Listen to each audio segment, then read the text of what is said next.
നമസ്തേ. പുത്തൻപുലരിയിലേക്ക് എല്ലാ പ്രേക്ഷകർക്കും സ്വാഗതം. ഒരു നല്ല ദിനം ആശംസിച്ച് നമുക്ക് ഇന്ന് ആരംഭിക്കാം. ഞാൻ MK വിനോദ്. ദേവിക ബൈജു. ആദ്യം നോക്കാം പ്രധാന വാർത്തകൾ. കുംഭമേള അപകടത്തിൽ ജുഡീഷ്യൽ അന്വേഷണം ശക്തമാക്കി UP സർക്കാർ. ചീഫ് സെക്രട്ടറിയും DGPയും ഇന്ന് പ്രയാഗ്രാജിലേക്ക്. മരണപ്പെട്ട 25 പേരുടെ മൃതദേഹം ഇന്ന് ബന്ധുക്കൾക്ക് വിട്ടു നൽകും. 5 പേരെ തിരിച്ചറിഞ്ഞിട്ടില്ല.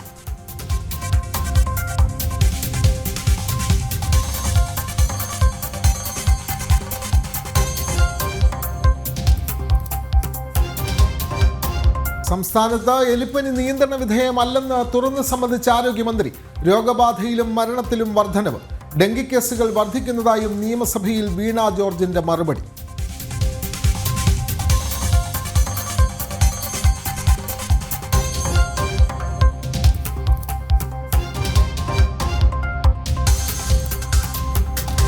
ചോറ്റാനിക്കരയിൽ ക്രൂരമായി ആക്രമിക്കപ്പെട്ട പോക്സോ അതിജീവതയുടെ നില അതീവ ഗുരുതരം. പെൺകുട്ടി കൊച്ചിയിലെ സ്വകാര്യ ആശുപത്രി വെന്റിലേറ്ററിൽ. കൊലപ്പെടുത്താൻ ശ്രമിച്ച സുഹൃത്ത് അനൂപിനെ വീട്ടിലെത്തിച്ച് ഇന്ന് തെളിവെടുക്കും.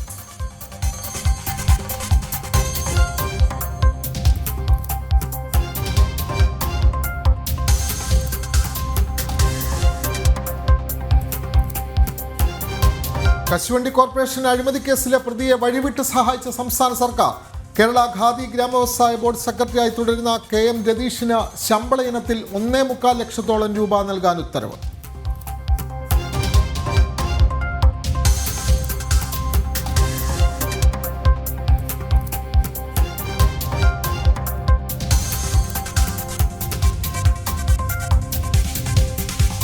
അയിരൂർ ചെറുകോൽപ്പുഴ ഹിന്ദുമത പരിഷത്ത് ജ്യോതി പ്രയാണത്തിന് ഇന്ന് തുടക്കം. ഘോഷയാത്രയ്ക്ക് കൊല്ലം പത്മനാശ്രമത്തിൽ മഠാധിപതി സ്വാമി കൃഷ്ണമയാനന്ദ തീർത്ഥപാദർ അല്പസമയത്തിനകം ദീപം പകരും. ദക്ഷിണേന്ത്യയിലെ ഏറ്റവും വലിയ ഹിന്ദുമത സമ്മേളനം ഫെബ്രുവരി 2 മുതൽ 9 വരെ. RSS സർസംഘചാലക് മോഹൻ ഭാഗവത് ഫെബ്രുവരി 5 പങ്കെടുക്കും.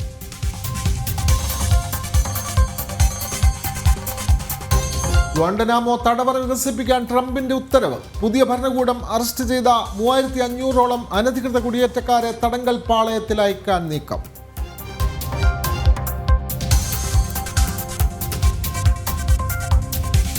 ആദ്യം കുംഭനഗരിയിലേക്ക് ആണ് പോകേണ്ടത്. മഹാകുംഭമേളയിലെ അപകടത്തിൽ ജുഡീഷ്യൽ അന്വേഷണം പ്രഖ്യാപിച്ച് UP സർക്കാർ. 3-അംഗ ജുഡീഷ്യൽ കമ്മീഷൻ സംഭവം അന്വേഷിക്കും. ഉത്തർപ്രദേശ് ചീഫ് സെക്രട്ടറിയും സംസ്ഥാന പോലീസ് മേധാവിയും ഇന്ന് സംഭവ സ്ഥലം സന്ദർശിക്കും. 30 പേരാണ് അപകടത്തിൽ മരിച്ചത്.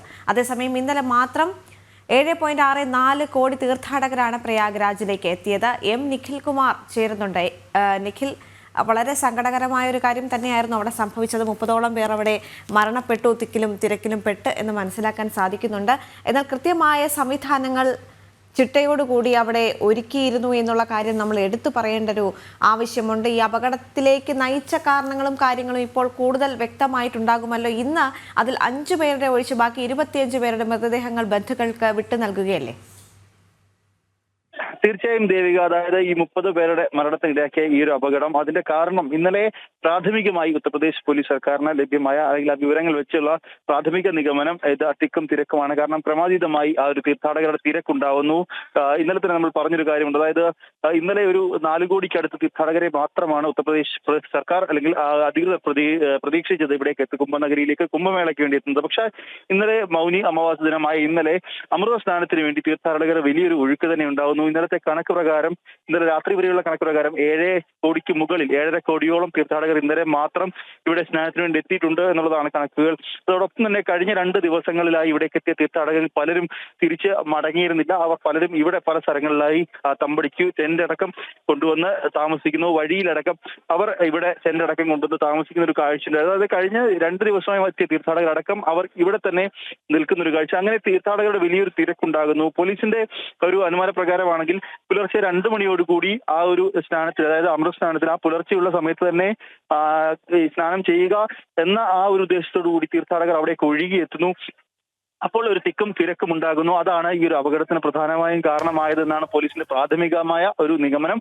അപ്പൊ അങ്ങനെ ആ ഒരു അപകടം, അതിൽ മറ്റ് എന്തെങ്കിലും അതായത് ഗൂഢാലോചന, അട്ടിമറി സാധ്യതയുണ്ടോ എന്നുള്ളതാണ് പ്രധാനമായും ഈ ഒരു ഉത്തർപ്രദേശ് സർക്കാർ അന്വേഷിക്കുന്നത്. കാരണം ഒരു ചെറിയ അട്ടിമറി എങ്കിലും ഉണ്ടെങ്കിൽ അതിൽ കടുത്ത നടപടി ഉണ്ടാകും എന്ന് തന്നെ ഉത്തർപ്രദേശ് സർക്കാർ മുഖ്യമന്ത്രി യോഗി ആദിത്യനാഥ് ഇന്നലെ തന്നെ പറഞ്ഞിരുന്നു.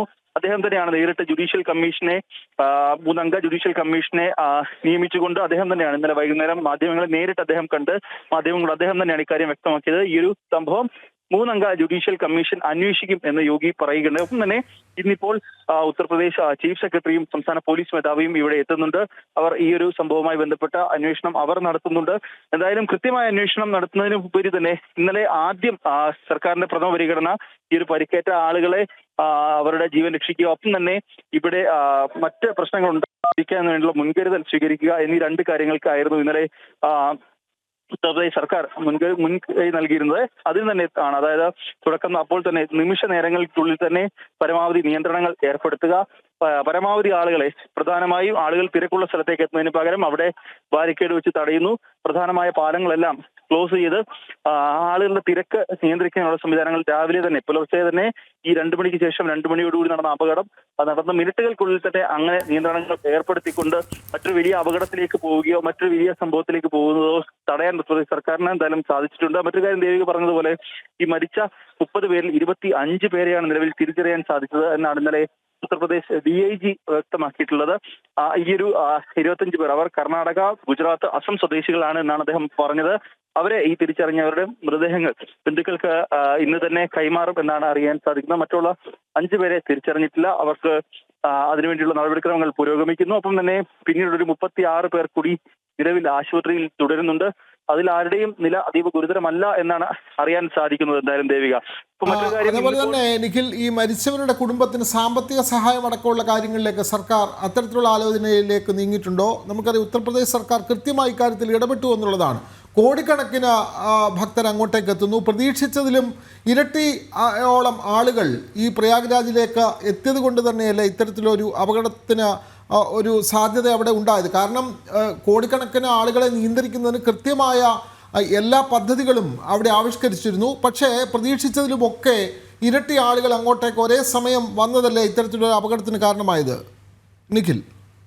തീർച്ചയായും വിനോദ്, അതായത് ഈ ഒരു അപകടം ഉണ്ടായി ഇന്നലെ വൈകുന്നേരം തന്നെ ഉത്തർപ്രദേശ് മുഖ്യമന്ത്രി യോഗി ആദിത്യനാഥ് നേരിട്ട് ഈ ഒരു സാമ്പത്തിക സഹായം പ്രഖ്യാപിക്കുകയുണ്ടായി. അതായത് 25 ലക്ഷം രൂപ വീതം ഈ മരിച്ചവരുടെയും പരിക്കേറ്റവരുടെയും കുടുംബങ്ങൾക്ക് നൽകുമെന്ന് മുഖ്യമന്ത്രി യോഗി ആദിത്യനാഥ് ഇന്നലെ വൈകുന്നേരം തന്നെ മാധ്യമങ്ങളോട് അറിയിച്ചിരുന്നു. അതായത് ഈ ഒരു സംഭവം നടന്ന ജുഡീഷ്യൽ അന്വേഷണം പ്രഖ്യാപിച്ച അതേ സമയത്ത് തന്നെ അദ്ദേഹം ഈ കാര്യവും വ്യക്തമാക്കിയിട്ടുണ്ട്. മരിച്ചവരുടെ കുടുംബത്തിന് ഒപ്പം പരിക്കേറ്റവരുടെ കുടുംബത്തിന് സാമ്പത്തിക സഹായം എന്തായാലും ഉത്തർപ്രദേശ് സർക്കാർ പ്രഖ്യാപിച്ചിട്ടുണ്ട്. മറ്റൊരു കാര്യം വിനോദ് പറഞ്ഞതുപോലെ തന്നെ ഈ ഒരു തിരക്ക് തന്നെയാണ്. കാരണം കഴിഞ്ഞ ദിവസങ്ങളിലൊക്കെ ഉണ്ടായ തിരക്ക് നമ്മൾ കണ്ടതാണ്. ദിനം മുതൽ ഇങ്ങോട്ടുണ്ടായ തിരക്ക്. കാരണം ആദ്യ അമൃതസ്നാനം, അതായത് മകരസംക്രാന്തി ദിനത്തിൽ നടന്ന ആദ്യ അമൃതസ്നാനത്തിൽ ഏകദേശം 3.25 കോടി 3.5 കോടിക്ക് അടുത്ത് തീർത്ഥാടകരാണ് ഇവിടേക്ക് എത്തിയത്. ആ ഒരു കണക്കൂട്ടൽ തന്നെയാണ്. കാരണം ഒരു 1.5 കോടി കൂടി ഒരു 4.25 കോടി 5 കോടിക്ക് അകത്ത് തീർത്ഥാടകർ എത്തിയേക്കും എന്നായിരുന്നു ഉത്തർപ്രദേശ് സർക്കാരിന്റെ ഒരു കണക്കുകൂട്ടൽ ഉണ്ടായിരുന്നത്. എന്നാൽ അത് തെറ്റിച്ചുകൊണ്ടാണ് ഇപ്പോൾ എന്തായാലും 7.5 കോടി തീർത്ഥാടകർ ഇന്നലെ എത്തിയത്. ഇതിൽ ഏറ്റവും കൂടുതൽ തീർത്ഥാടകർ പുലർച്ചെ തന്നെ എത്തി എന്നുള്ളതാണ് ഏറ്റവും ശ്രദ്ധേയകരമായ കാര്യം. അതായത് പുലർച്ചെ തന്നെ പരമാവധി തീർത്ഥാടകരെത്തി ഈ ഒരു മൗനി അമാവാസി ദിനത്തിൽ രാവിലെ തന്നെ സ്നാനം നടത്തുക എന്നതായിരുന്നു തീർത്ഥാടകരുടെ ലക്ഷ്യം. പക്ഷേ എന്നാൽ അവിടെ അത് തിരക്കും അതുമൂലം ഉണ്ടാകുന്നു. അങ്ങനെ ഇങ്ങനൊരു അപകടത്തിലേക്ക് നീങ്ങുന്നൊരു കാഴ്ചയാണ് നമുക്ക് എന്തായാലും കാണാൻ സാധിക്കുന്നത്. മറ്റൊരു കാര്യം, ഇന്നലെ രാവിലെയും അത്യാവശ്യം മൂടൽ മഞ്ഞുണ്ടായിരുന്നു. കാഴ്ച മറയ്ക്കുന്ന രീതിയിലുള്ള മൂടൽ മഞ്ഞുണ്ടായിരുന്നു. ഇന്നും അത് തന്നെയാണ് ഇവിടുത്തെ അവസ്ഥ. കാരണം ഇപ്പോൾ നമുക്ക് തൊട്ടു മുന്നിലുള്ള വസ്തുക്കൾ പോലും കാണാൻ കഴിയാത്ത രീതിയിലുള്ള മൂടൽ മഞ്ഞ് ഇന്നലെ രാവിലെയും പുറച്ചെയും അങ്ങനൊരു മഞ്ഞ് ഇന്നലെ രാവിലെയും ഉണ്ടായിരുന്നു. ഇന്നും അങ്ങനെ തന്നെയാണ് അന്തരീക്ഷമുള്ളത്. ഇന്ന് എന്തായാലും ഇവിടേക്ക് എത്തുന്ന ആളുകൾക്കൊക്കെ സ്നാനം നടത്തുന്നതിന് ചെറിയ നിയന്ത്രണങ്ങൾ, കാരണം കടുത്ത മൂടൽ മഞ്ഞായതിനാൽ തന്നെ ഗംഗാ നദിയിലേക്ക് ഇറങ്ങുന്നതിന് ചെറിയ നിയന്ത്രണമുണ്ട്. വളരെ കുറച്ച് ആളുകളെ മാത്രമാണ് ഇപ്പോൾ എന്തായാലും നദിയിലേക്ക് സ്നാനത്തിന് വേണ്ടി ഇറക്കിക്കൊണ്ടിരിക്കുന്നത്. ഈ മൂടൽ മഞ്ഞ് കാരണം ഈ ഒരു മറ്റൊരു അപകടം സംഭവിക്കാതിരിക്കുന്നതിന് വേണ്ടിയുള്ള മുൻകരുതലിന്റെ ഭാഗമായി വളരെ കുറച്ച് ആളുകളെ മാത്രമാണ് എന്തായാലും ഇപ്പോൾ സ്നാനത്തിന് വേണ്ടി ഗംഗാ നദിയിലേക്ക് ഇറക്കിക്കൊണ്ടിരിക്കുന്നത്. വിനോദ്, ശരി, അങ്ങനെ തന്നെയാണ്. കാരണം കൂടുതൽ നിയന്ത്രണങ്ങൾ കൂടി ഇവിടേക്ക് വരാനുള്ള സാധ്യത കൂടി കാണുന്നുണ്ട്. ഇന്ന് ചീഫ് സെക്രട്ടറി അടക്കം അവിടേക്ക് എത്തി പരിശോധനകൾ നടത്തുകയാണ്. യെസ്, ഇനി മറ്റ് വാർത്തകളിലേക്ക് കൂടി കടക്കുമ്പോൾ നെന്മാറ ഇരട്ടക്കൊലക്കേസിൽ പ്രതി ചെന്താമരയുടെ രഹസ്യമൊഴി രേഖപ്പെടുത്തും. പോലീസും പ്രോസിക്യൂട്ടറും ചർച്ച ചെയ്ത് അന്തിമ തീരുമാനമെടുക്കും. കസ്റ്റഡിയിൽ വാങ്ങും മുൻപ് രഹസ്യമൊഴി രേഖപ്പെടുത്താനാണ് തീരുമാനം. കോടതിയിൽ ചെന്താമര തെറ്റ് ഏറ്റുപറഞ്ഞതും രേഖയാക്കും.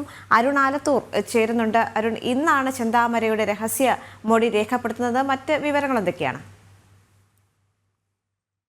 കഴിഞ്ഞ ദിവസം ഈ ചെന്താമരയെ പോലീസ് പിടികൂടിയതിനു ശേഷം ചോദ്യം ചെയ്ത ഓരോ സമയത്തും പോലീസിനെ കൃത്യമായ ഉത്തരങ്ങൾ നൽകാതിരിക്കുക, മാത്രമല്ല പോലീസിനെ തെറ്റിദ്ധരിപ്പിക്കാൻ ശ്രമിക്കുക തുടങ്ങിയ രീതിയിലായിരുന്നു ചെന്താമര പെരുമാറിയിരുന്നത്. മാത്രമല്ല ചോദ്യം ചെയ്യലിന്റെ ഒരു വേളയിലും കുറ്റം സമ്മതിക്കുകയോ മറ്റോ ഒന്നും തന്നെ പ്രതി ചെയ്തിരുന്നില്ല എന്നുള്ളതാണ്. അതേസമയം കോടതിയിൽ ഇന്നലെ വൈകിട്ട് ഒരു 4:45 ആലത്തൂർ ജുഡീഷ്യൽ മജിസ്ട്രേറ്റ് കോടതിയിൽ ഹാജരാക്കിയത്. ഈ സമയത്ത് ജഡ്ജ് എന്തെങ്കിലും തരത്തിൽ ശരീരത്തിൽ മുറിവുകളോ പരിക്കൊക്കെ പറ്റിയിട്ടുണ്ടോ എന്ന തരത്തിൽ ചോദിക്കുന്നു. അപ്പോൾ തനിക്ക് ചില കാര്യങ്ങൾ പറയാനുണ്ട് എന്ന് പറഞ്ഞുകൊണ്ട് പ്രതി കുറ്റം ഏറ്റുപറയുകയാണ് ചെയ്തത്. തന്നെ ശിക്ഷിക്കൂ, തന്നെ ഒരു 100 വർഷമെങ്കിലും ശിക്ഷിക്കൂ, തനിക്ക് തന്റെ മകളും മരുമകനും ഒക്കെ സമൂഹത്ത് വലിയ നിലയിലുള്ളവരാണ്, അതുകൊണ്ട് തന്നെ തനിക്ക് പുറത്തിറങ്ങാൻ കഴിയാത്ത സ്ഥിതിയാണ് എന്ന തരത്തിൽ അവരൊന്നും ഇനി നേരിൽ കാണാൻ താല്പര്യപ്പെടുന്നില്ല എന്ന തരത്തിലായിരുന്നു ചെന്താമര പോലീസിനോട് ജഡ്ജിയോട് പറഞ്ഞിരുന്നത്. ഈ സാഹചര്യത്തിലാണ് പോലീസ് ഈ ചെന്താമരയുടെ രഹസ്യമൊഴി രേഖപ്പെടുത്താൻ ഒരുങ്ങുന്നത്. പ്രോസിക്യൂട്ടറും പോലീസും തമ്മിൽ തീരുമാനിച്ചതിന് ശേഷമായിരിക്കും ഇത് സംബന്ധിച്ച് അന്തിമ തീരുമാനം എടുക്കുക. പ്രതിയെ കസ്റ്റഡിയിൽ വാങ്ങുന്നതിന് മുൻപ് രഹസ്യമൊഴി രേഖപ്പെടുത്താനാണ് പോലീസ് ഒരുങ്ങുന്നത്. കാരണം ഈ ചെന്താമര കോടതിയിൽ സ്വയം കുറ്റം ഏറ്റുപറഞ്ഞതും അതുപോലെ തന്നെ തന്നെ ശിക്ഷിക്കൂ എന്ന് പറഞ്ഞതും എല്ലാം കേസിന് ഗുണം ചെയ്യുമെന്നാണ് പോലീസ് കണക്കുകൂട്ടുന്നത്. നേരത്തെ തന്നെ ഈ കൊലപാതകത്തിന് ഉപയോഗിച്ച ആയുധം, അതുപോലെ തന്നെ വസ്ത്രങ്ങൾ, ഒപ്പം രക്തസാമ്പിളുകൾ ഇതെല്ലാം പോലീസിന് ലഭിച്ചിരുന്നു. ഇതിനു പുറമെ ഈ രഹസ്യമൊഴി കൂടി രേഖപ്പെടുത്തുന്നത് കേസിനെ സംബന്ധിച്ചിടത്തോളം ഗുണം ചെയ്യുമെന്നാണ് പോലീസ് കണക്കുകൂട്ടുന്നത്. ആ സാഹചര്യത്തിലാണ് പ്രതിയുടെ രഹസ്യമൊഴി രേഖപ്പെടുത്താൻ പോലീസ് ഒരുങ്ങുന്നത്. അതേസമയം കസ്റ്റഡിയിൽ വാങ്ങി തെളിവെടുപ്പ് നടത്തുന്നത് കുറച്ച് പതിയെ ഉണ്ടാവുകയുള്ളൂ എന്നുള്ളതാണ് മനസ്സിലാവുന്നത്. കാരണം പ്രദേശത്തെ ജനങ്ങളാകെ രോഷാകുലരായിരുന്നു. നമ്മൾ കഴിഞ്ഞ ദിവസം കണ്ടതാണ്. നെന്മാറയിലെ പോലീസ് സ്റ്റേഷനിലേക്ക് ജനങ്ങൾ ആർത്തിരമ്പി എത്തുകയും വലിയ രീതിയിൽ പ്രതിഷേധം ഉയർത്തുകയും ഒക്കെ ചെയ്തതാണ്. അതുകൊണ്ട് തന്നെ പ്രതിയുമായുള്ള തെളിവെടുപ്പ് ഇനി പുനരാവിഷ്കരിക്കേണ്ടതുണ്ട്. അതായത് ആ കൊലപാതകം അവിടെ നടത്തിയത് എങ്ങനെയാണെന്നുള്ള രീതിയിലുള്ള കാര്യങ്ങളൊക്കെ അവിടെ പുനരാവിഷ്കരിക്കേണ്ടതുണ്ട്. ഈ സംഭവ സ്ഥലത്ത് എത്തിച്ച് പ്രതിയെ നേരിട്ട് എത്തിച്ചുകൊണ്ട്. അതുകൊണ്ട് തന്നെ ആ സമയത്ത് ജനങ്ങൾ ഇത്തരത്തിൽ കൂടുതൽ അവിടേക്ക് എത്തുകയോ മറ്റേതെങ്കിലും തരത്തിൽ പ്രശ്നങ്ങൾ ഉണ്ടാക്കുകയോ ഒക്കെ ചെയ്യുമെന്ന് ഒരു ആശങ്ക പോലീസിനുണ്ട്. അതുകൊണ്ട് തന്നെ തെളിവെടുപ്പ് ഉൾപ്പെടെയുള്ള മറ്റു നടപടികളിലേക്ക് മെല്ലെ കടന്നാൽ മതി എന്നുള്ളതാണ് പോലീസിന്റെ തീരുമാനം. തീർച്ചയായും ഈ നേരത്തെ ഈ റിമാൻഡ് റിപ്പോർട്ടിൽ പറഞ്ഞിട്ടുള്ളത് ഈ മക്കൾക്ക്, ഈ കൊല്ലപ്പെട്ട ആളിൻ്റെ മക്കൾക്ക് പോലും ഇദ്ദേഹത്തിൽ നിന്ന് ഭീഷണിയുണ്ട്. കാരണം യാതൊരു ചാഞ്ചല്യവും ഇല്ലാതെയാണ് ഇയാൾ പോലീസ് സ്റ്റേഷനിലും കോടതിയിലും ഒക്കെ പെരുമാറിയത്. അത് മാത്രമല്ല ജുഡീഷ്യറിയുടെ മുമ്പാകെ തനിക്ക് പരമാവധി ശിക്ഷ നൽകിക്കൊള്ളൂ, 100 കൊല്ലം വേണമെങ്കിലും ശിക്ഷിച്ചോളൂ എന്നുള്ള നിലയിലാണ് ഇയാൾ പ്രതികരിച്ചത്. അപ്പോൾ ഇയാൾക്ക് യാതൊരു മാനസാന്തരവും വന്നിട്ടില്ല. അപ്പോൾ ഇനിയും ഇത്തരത്തിലുള്ള ക്രൂരകൃത്യം നടത്താനുള്ള മാനസികാവസ്ഥയിൽ തന്നെയാണ് ഈ പ്രതി ഉള്ളത്. അങ്ങനെ തന്നെയല്ലേ പോലീസ് കസ്റ്റഡിയിൽ വാങ്ങുമ്പോഴും ആ ഒരു ജാഗ്രത പോലീസിനുണ്ടാകുമല്ലോ?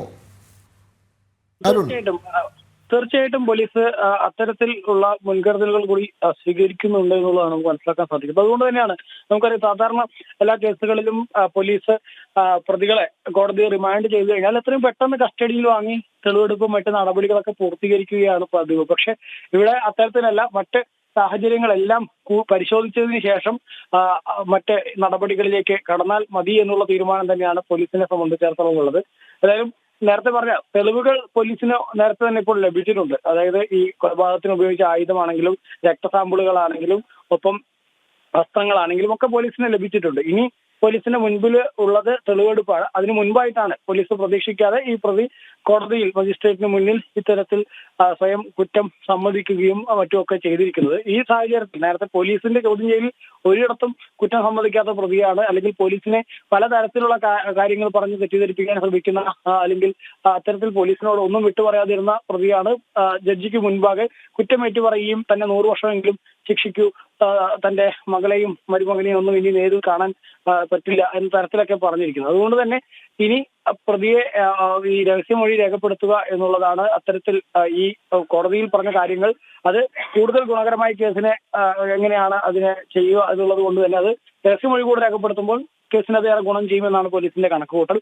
അതോടൊപ്പം തന്നെ നേരത്തെ ഞാൻ പറഞ്ഞ പോലെ ഈ തെളിവെടുപ്പ് നടത്തേണ്ടതുണ്ട്. തെളിവെടുപ്പിന് ഈ ഒരു പ്രദേശത്തെ സാഹചര്യം കൂടി അനുകൂലമായ രീതിയിൽ അത് കൂടുതൽ പോലീസിനെ ഉൾപ്പെടെ അവിടെ ഈ തെളിവെടുപ്പൊക്കെ നടത്തുമ്പോൾ വിന്യസിക്കേണ്ടതുണ്ട്. അത്തരം കാര്യങ്ങളൊക്കെ കൃത്യമായി പരിശോധിച്ചതിന് ശേഷം മാത്രമേ തെളിവെടുപ്പ് കടക്കുകയുള്ളൂ എന്നുള്ളതാണ്. നിലവിലെ ഒരു വിവരപ്രകാരം വ്യാഴാഴ്ചയോ മറ്റോ ഈ കസ്റ്റഡി അപേക്ഷ നൽകുന്നതിനാണ്. നേരത്തെ തിങ്കളാഴ്ച കസ്റ്റഡി അപേക്ഷ നൽകുമെന്ന് പോലീസ് പറയുന്നുണ്ടായിരുന്നു. പിന്നെ അത് വ്യാഴാഴ്ച എന്നും പറഞ്ഞു കേൾക്കുന്നുണ്ട്. എന്തായാലും ഈ കസ്റ്റഡിയിൽ വാങ്ങുന്നതിനെ സംബന്ധിച്ച് പോലീസ് ഈ രഹസ്യമൊഴി കൂടി രേഖപ്പെടുത്തിയതിനു ശേഷമായിരിക്കും അതിന്റെ അന്തിമ തീരുമാനങ്ങളിലേക്ക് കടക്കുക. ക്രൂരമായ കൊലപാതകം നടത്തിയ ചെന്താമരെ കസ്റ്റഡിയിൽ വാങ്ങി തെളിവെടുപ്പ് നടത്താനുള്ള നടപടികളിലേക്ക് പോലീസ് കടക്കുകയാണ്. കൃത്യമായി കസ്റ്റഡിയിലെടുക്കും മുൻപ് തന്നെ രഹസ്യമൊഴി രേഖപ്പെടുത്തുമെന്ന് അറിയിച്ചിട്ടുണ്ട്. പോലീസും പ്രോസിക്യൂട്ടറും ചർച്ച ചെയ്ത് അന്തിമ തീരുമാനമെടുക്കും. കസ്റ്റഡിയിൽ വാങ്ങും മുൻപായിരിക്കും രഹസ്യമൊഴി രേഖപ്പെടുത്താനുള്ള തീരുമാനമുണ്ടായിരിക്കുന്നത്. കോടതിയിൽ ചെന്താമര തെറ്റ് ഏറ്റുപറഞ്ഞതും രേഖയാക്കുമെന്നും അറിയാൻ സാധിക്കുന്നുണ്ട്. അരുൺ ആലത്തൂരാണ് വിവരങ്ങൾ നൽകിയത്.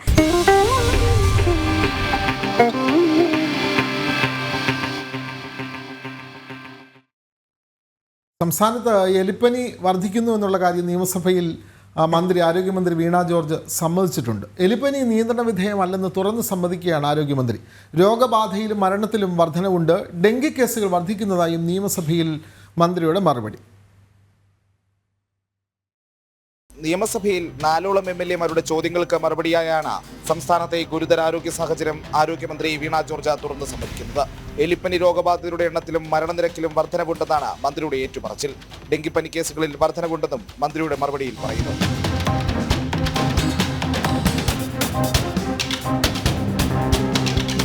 ആരോഗ്യവകുപ്പിന്റെ കണക്കുകൾ പ്രകാരം ജനുവരി മാസം ഇതുവരെ രോഗലക്ഷണങ്ങളുടെ ചികിത്സയിലുള്ളത് 321 പേർ.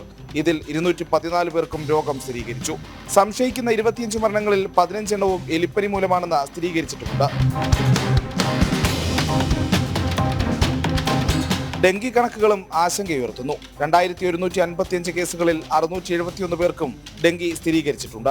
2 മരണങ്ങളും ജനുവരിയിൽ ഡെങ്കി മൂലമാണെന്ന് സ്ഥിരീകരിച്ചു. പ്രജിത് മോഹനൻ, ജനം, തിരുവനന്തപുരം. പ്രജിത് മോഹൻ ചേരുന്നു. പ്രജിത്ത്, നിയമസഭയിൽ ആരോഗ്യമന്ത്രി സമ്മതിക്കുകയാണ് എലിപ്പനി നിയന്ത്രണ വിധേയമാകുന്നില്ല എന്നുള്ള കാര്യം. നിയമസഭയിൽ കൃത്യമായ കണക്കുകളും അവർക്ക് നൽകേണ്ടി വരുന്നു. അപ്പോൾ ഇവിടെ എല്ലാം നിയന്ത്രണ വിധേയമാണെന്ന് പറയുമെങ്കിലും നിയമസഭയിൽ ചോദ്യം വരുമ്പോൾ ഈ കണക്കിൽ കള്ളക്കളി നടത്താൻ കഴിയില്ലല്ലോ പ്രജിത്ത്, അങ്ങനെയല്ലേ?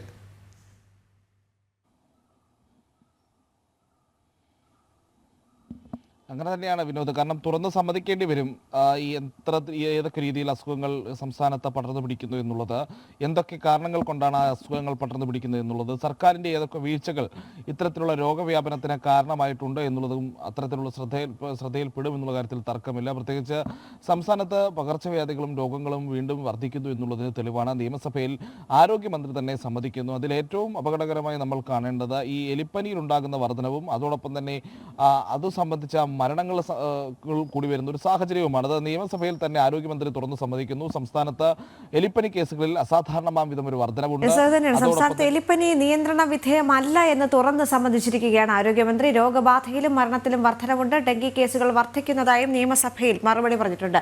വിനോദ്, നമുക്കറിയാം ജനം TV തുടരെ ഈ വിഷയം ചർച്ച ചെയ്തതാണ്. പല ഘട്ടങ്ങളിലായി നമുക്കറിയാം രശ്മി കാർത്തിക എന്ന നമ്മുടെ റിപ്പോർട്ടർ അടക്കം പല ഭാഗത്തു നിന്നും ഈ എലിപ്പനിയുമായി ബന്ധപ്പെട്ടുള്ള സംസ്ഥാനത്തെ വർധനവ് അതുമായി ബന്ധപ്പെട്ട് നിരവധി റിപ്പോർട്ടുകൾ പുറത്തു കൊണ്ടുവന്നിട്ടുണ്ട്. അതിൻ്റെ പിന്നാലെയാണ് ഇപ്പോൾ സംസ്ഥാനത്ത് എലിപ്പനി നിയന്ത്രണ വിധേയമല്ല എന്ന് ആരോഗ്യമന്ത്രി തുറന്ന് സമ്മതിക്കുന്നത്. രോഗബാധയിലും മരണത്തിലും വർധനവുണ്ട് എന്ന് മന്ത്രി പറഞ്ഞു വയ്ക്കുന്നതിനോടൊപ്പം തന്നെ ഡെങ്കി കേസുകൾ വർദ്ധിക്കുന്നതായും നിയമസഭയിൽ മന്ത്രി പറഞ്ഞു. പ്രജിത്ത് മോഹനൻ തുടരുന്നുണ്ട്. പ്രജിത്ത്, നമുക്കറിയാം പല ഘട്ടങ്ങളിലായി ഈ റിപ്പോർട്ടുകൾ നമ്മൾ പുറത്തുവിട്ടതാണ്.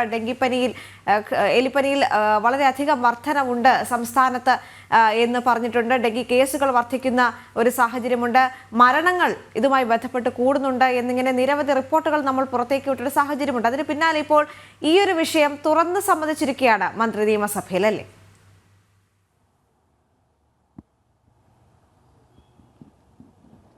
സംസ്ഥാനത്ത് ഈ പനികൾ പടർന്നു പിടിക്കുന്നതുമായി ബന്ധപ്പെട്ട് പലപ്പോഴായി നമ്മൾ ഇത്തരം വാർത്തകൾ പുറത്തുവിട്ടിട്ടുണ്ട്. പ്രത്യേകിച്ച് രോഗവ്യാപനത്തിന് അല്ലെങ്കിൽ രോഗവ്യാപനം വലിയ രീതിയിൽ ഉണ്ടാകുമ്പോഴും സർക്കാരിൻ്റെ ഭാഗത്തു നിന്ന് ഇടപെടലുകളോ പരിഹാര ശ്രമങ്ങളോ ഉണ്ടാകുന്നില്ല എന്നുള്ള വിഷയവും ചൂണ്ടിക്കാട്ടി നിരവധി വാർത്തകൾ ജനം TV തന്നെ നൽകിയിട്ടുണ്ട്. ഇപ്പോൾ അത്തരം വാർത്തകൾക്കും രോഗവ്യാപനത്തിനും ഒക്കെയുള്ളൊരു തെളിവ് അല്ലെങ്കിൽ അതിനൊരു തുറന്ന സമ്മതം കുറ്റമേറ്റുപറച്ചിൽ തുടങ്ങിയിട്ടുള്ള ഒരു വാക്കുകളൊക്കെ നമുക്ക് പ്രയോഗിക്കാം.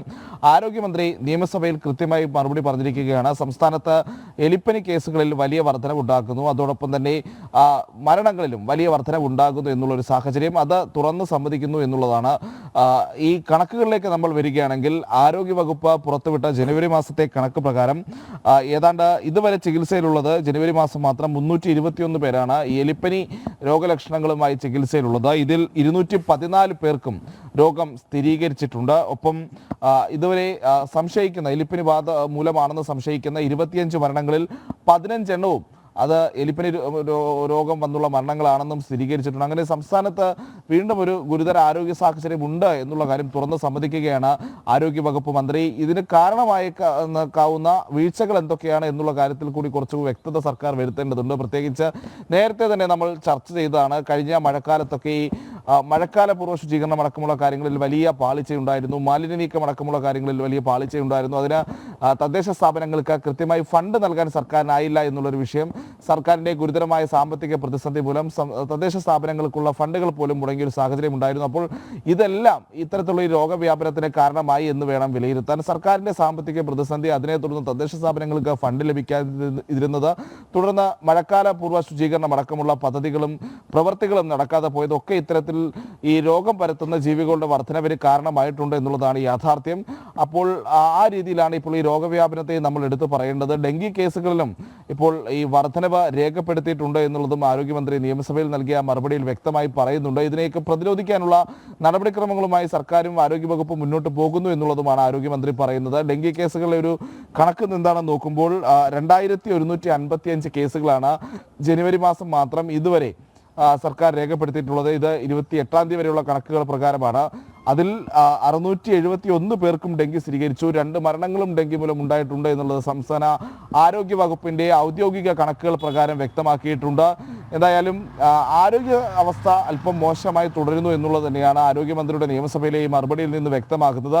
കഴിഞ്ഞ കുറച്ചു കാലമായി സംസ്ഥാനത്ത് ഇത്തരം കേസുകൾ വർദ്ധിച്ചു വരുന്നു, ആരോഗ്യ പ്രശ്നങ്ങളുള്ളവരുടെ എണ്ണം വർദ്ധിച്ചു വരുന്നു. ഒപ്പം ഇത്തരത്തിൽ മാലിന്യങ്ങളിലും മറ്റും വളരുന്ന ജന്തുക്കളിൽ നിന്നൊക്കെയുള്ള പകരുന്ന രോഗങ്ങളും സംസ്ഥാനത്ത് കൂടി വരുന്നു എന്നുള്ളതാണ്. അതിനൊക്കെ കാരണമായത് എന്തൊക്കെയാണ് എന്നുള്ളതിനുള്ള പഠനങ്ങളും അല്ലെങ്കിൽ അത്തരത്തിലുള്ള പരിഹാര മാർഗങ്ങളും സംസ്ഥാന ആരോഗ്യ വകുപ്പിന്റെ ഭാഗത്ത് നിന്ന് ഉണ്ടാകേണ്ടതുണ്ട്. അതെ, ഇതിനുള്ള പരിഹാര മാർഗങ്ങളാണ് ഉണ്ടാവേണ്ടത്. പ്രജിത്ത് പറഞ്ഞതുപോലെ തന്നെ ഈ കൃത്യമായി നിയന്ത്രിക്കാൻ ആവശ്യമായ നടപടിക്രമങ്ങൾ തന്നെയാണ് സർക്കാരിൻ്റെ ഭാഗത്തു നിന്ന് ഉണ്ടാവേണ്ടത്. നിയമസഭയിൽ കൃത്യമായ മറുപടി തന്നെയാണ് ആരോഗ്യമന്ത്രി വീണ ജോർജ് നൽകിയത്. മറ്റൊരു കാര്യം, എനിക്ക് തോന്നുന്നു പനി പടർന്നു പിടിക്കുന്നു എന്നതുപോലെ തന്നെ ഭീതി ഉണർത്തുന്ന മറ്റൊരു സാഹചര്യം കൂടിയുണ്ട്. സംസ്ഥാനത്തെ വന്യമൃഗ ശല്യം, അതുമായി ബന്ധപ്പെട്ട് നിരവധി വിമർശനങ്ങളുണ്ട്. കഴിഞ്ഞ ദിവസം ഗവർണർ പോലും നമ്മോടൊപ്പം ചേർന്നപ്പോൾ അദ്ദേഹവും പറഞ്ഞത് ഈ ഒരു കാര്യത്തിൽ സർക്കാർ പരാജയം എന്ന് തന്നെയാണ്. ആരോഗ്യവകുപ്പ് ഇക്കാര്യത്തിൽ ഒരു നടപടിയും സ്വീകരിക്കുന്നില്ല, അവർക്ക് ഇവിടെ എന്താണ് സംഭവിക്കുന്നതെന്ന് പോലും അറിയില്ല എന്നാണ് ഗവർണർ പറഞ്ഞത്. അതെ, മറ്റ് വാർത്തകളിലേക്ക് നമുക്ക് കടക്കേണ്ടതുണ്ട്. കാടിറങ്ങുന്ന ഭീതി.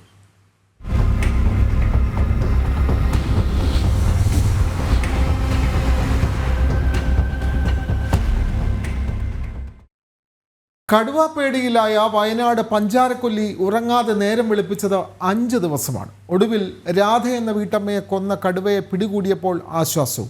പഞ്ചാരക്കൊല്ലി വീണ്ടും സജീവമാവുകയാണ്. എങ്കിലും പ്രദേശവാസികൾക്ക് ചിലത് പറയാനുണ്ട്. ഒരു നാടിനെ ആകെ നടുക്കിയ സംഭവം. ഈ പ്രദേശത്തു നിന്നാണ് രാധേച്ചയെ കടുവ പിടികൂടുന്നത്. അതിനുശേഷം ഈ പ്രദേശത്തു നിന്നും വലിച്ചുകൊണ്ട് തൊട്ടപ്പുറത്ത് നിൽക്കുകയും അതിനുശേഷം അവിടെ നിന്നും വലിച്ച് ഫോറസ്റ്റിലേക്ക് കൊണ്ടുപോവുകയുമായിരുന്നു. ഇക്കഴിഞ്ഞ 24-ാം തീയതിയാണ് നാടിനെ നടുക്കിക്കൊണ്ട് രാധയെ കടുവ പിടിച്ച വിവരം പ്രദേശവാസികൾ അറിയുന്നത്. തോട്ടത്തിൽ കാപ്പി പറിക്കാൻ പോയതായിരുന്നു രാധ. തണ്ടർബോൾട്ട് സംഘത്തിന്റെ പതിവ് തെരച്ചിലിൽ പകുതി തിന്ന നിലയിൽ മൃതദേഹം കണ്ടെത്തുകയായിരുന്നു. എൻ്റെ വീടിൻ്റെ ഒരു 100 മീറ്റർ അപ്പുറത്താണ് ഈ സംഭവം നടക്കുന്നത്. എൻ്റെ വീട് കുറച്ച് അപ്പുറത്താണ്, അതിന് തൊട്ട് ഒരു 100 മീറ്റർ അപ്പുറത്താണ് ഈ സംഗതിയൊക്കെ നടക്കുന്നത്. അപ്പോൾ ഇതുവരെ ഇങ്ങനെയുള്ളൊരു കാര്യങ്ങളൊന്നും നമ്മൾ ഈ എസ്റ്റേറ്റ് ഭാഗത്തേക്ക് ഉണ്ടായിരുന്നില്ല. ഈ ആനയും പിന്നെ പന്നികളൊക്കെ മാത്രമേ ഇവിടെ ഉണ്ടായിരുന്നുള്ളൂ. അപ്പോൾ അത് രാത്രി വലിയ വിഷയമൊന്നുമില്ല, നമുക്ക് വലുതായിട്ട് കാണുന്നതുകൊണ്ട് ഓടി രക്ഷപ്പെടാനൊക്കെ പറ്റും. ഈ കടുവൊക്കെ വരുമ്പോൾ ഈ തീരെ തൊട്ട് ഉള്ളിൽ ഒളിച്ചിരുന്ന് കഴിഞ്ഞാൽ നമുക്കൊന്നും കാണാനും പറ്റില്ല. കാര്യം രാത്രിയൊക്കെ ഞങ്ങൾ ഒറ്റക്കിറങ്ങി നടക്കുന്നതാണ്. പിന്നെ കുട്ടികളൊക്കെ ഒരു 4 മണി വരെയൊക്കെ മുറ്റക്കിറങ്ങി കളിക്കുന്നുണ്ട്. അപ്പോൾ ഈ കടുവനെ പിടിച്ചത് കൊണ്ട് കുറച്ച് ആശ്വാസം കിട്ടിയെങ്കിലും ഒന്നും കൂടെ പിന്നെ വനത്തിനുള്ളിൽ ഉണ്ടെന്ന് പറയുന്നുണ്ട്. അപ്പോൾ ഇതിൻ്റെ ശാശ്വതമായ ഒരു പരിഹാരം പിന്നെ ഫോറസ്റ്റ് ഡിപ്പാർട്ട്മെൻറ്റും സർക്കാരും കൂടെ എടുക്കാനാണ് ഞങ്ങൾ ഈ ആൾക്കാരെ ആവശ്യം. തുടർന്ന് വനപാലക സംഘം സ്ഥലത്തെത്തി വ്യാപക തിരച്ചിൽ തുടങ്ങി.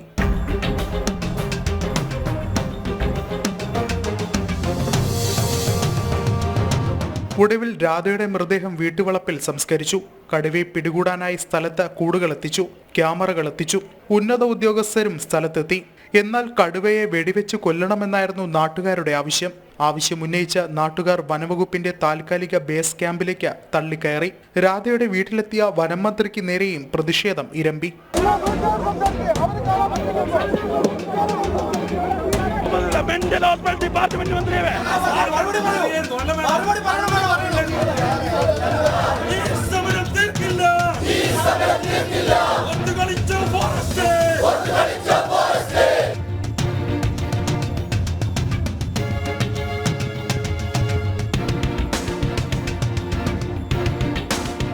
തുടർന്ന് നടന്ന തെരച്ചിലിൽ RRT സംഘത്തിലെ ജയസൂര്യയ്ക്ക് നേരെയും കടുവയുടെ ആക്രമണമുണ്ടായി.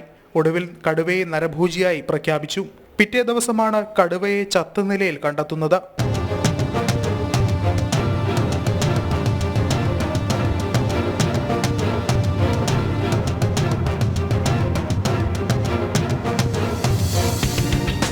കടുവയെ പിടിച്ചതോടെ തോട്ടം തൊഴിലാളികൾ വീണ്ടും പണിക്കിറങ്ങി തുടങ്ങി. എങ്കിലും അവർക്കും ചിലത് പറയാനുണ്ട്. ശാശ്വത പരിഹാരം കാണണമെന്ന് പ്രദേശവാസികളും പറയുന്നു.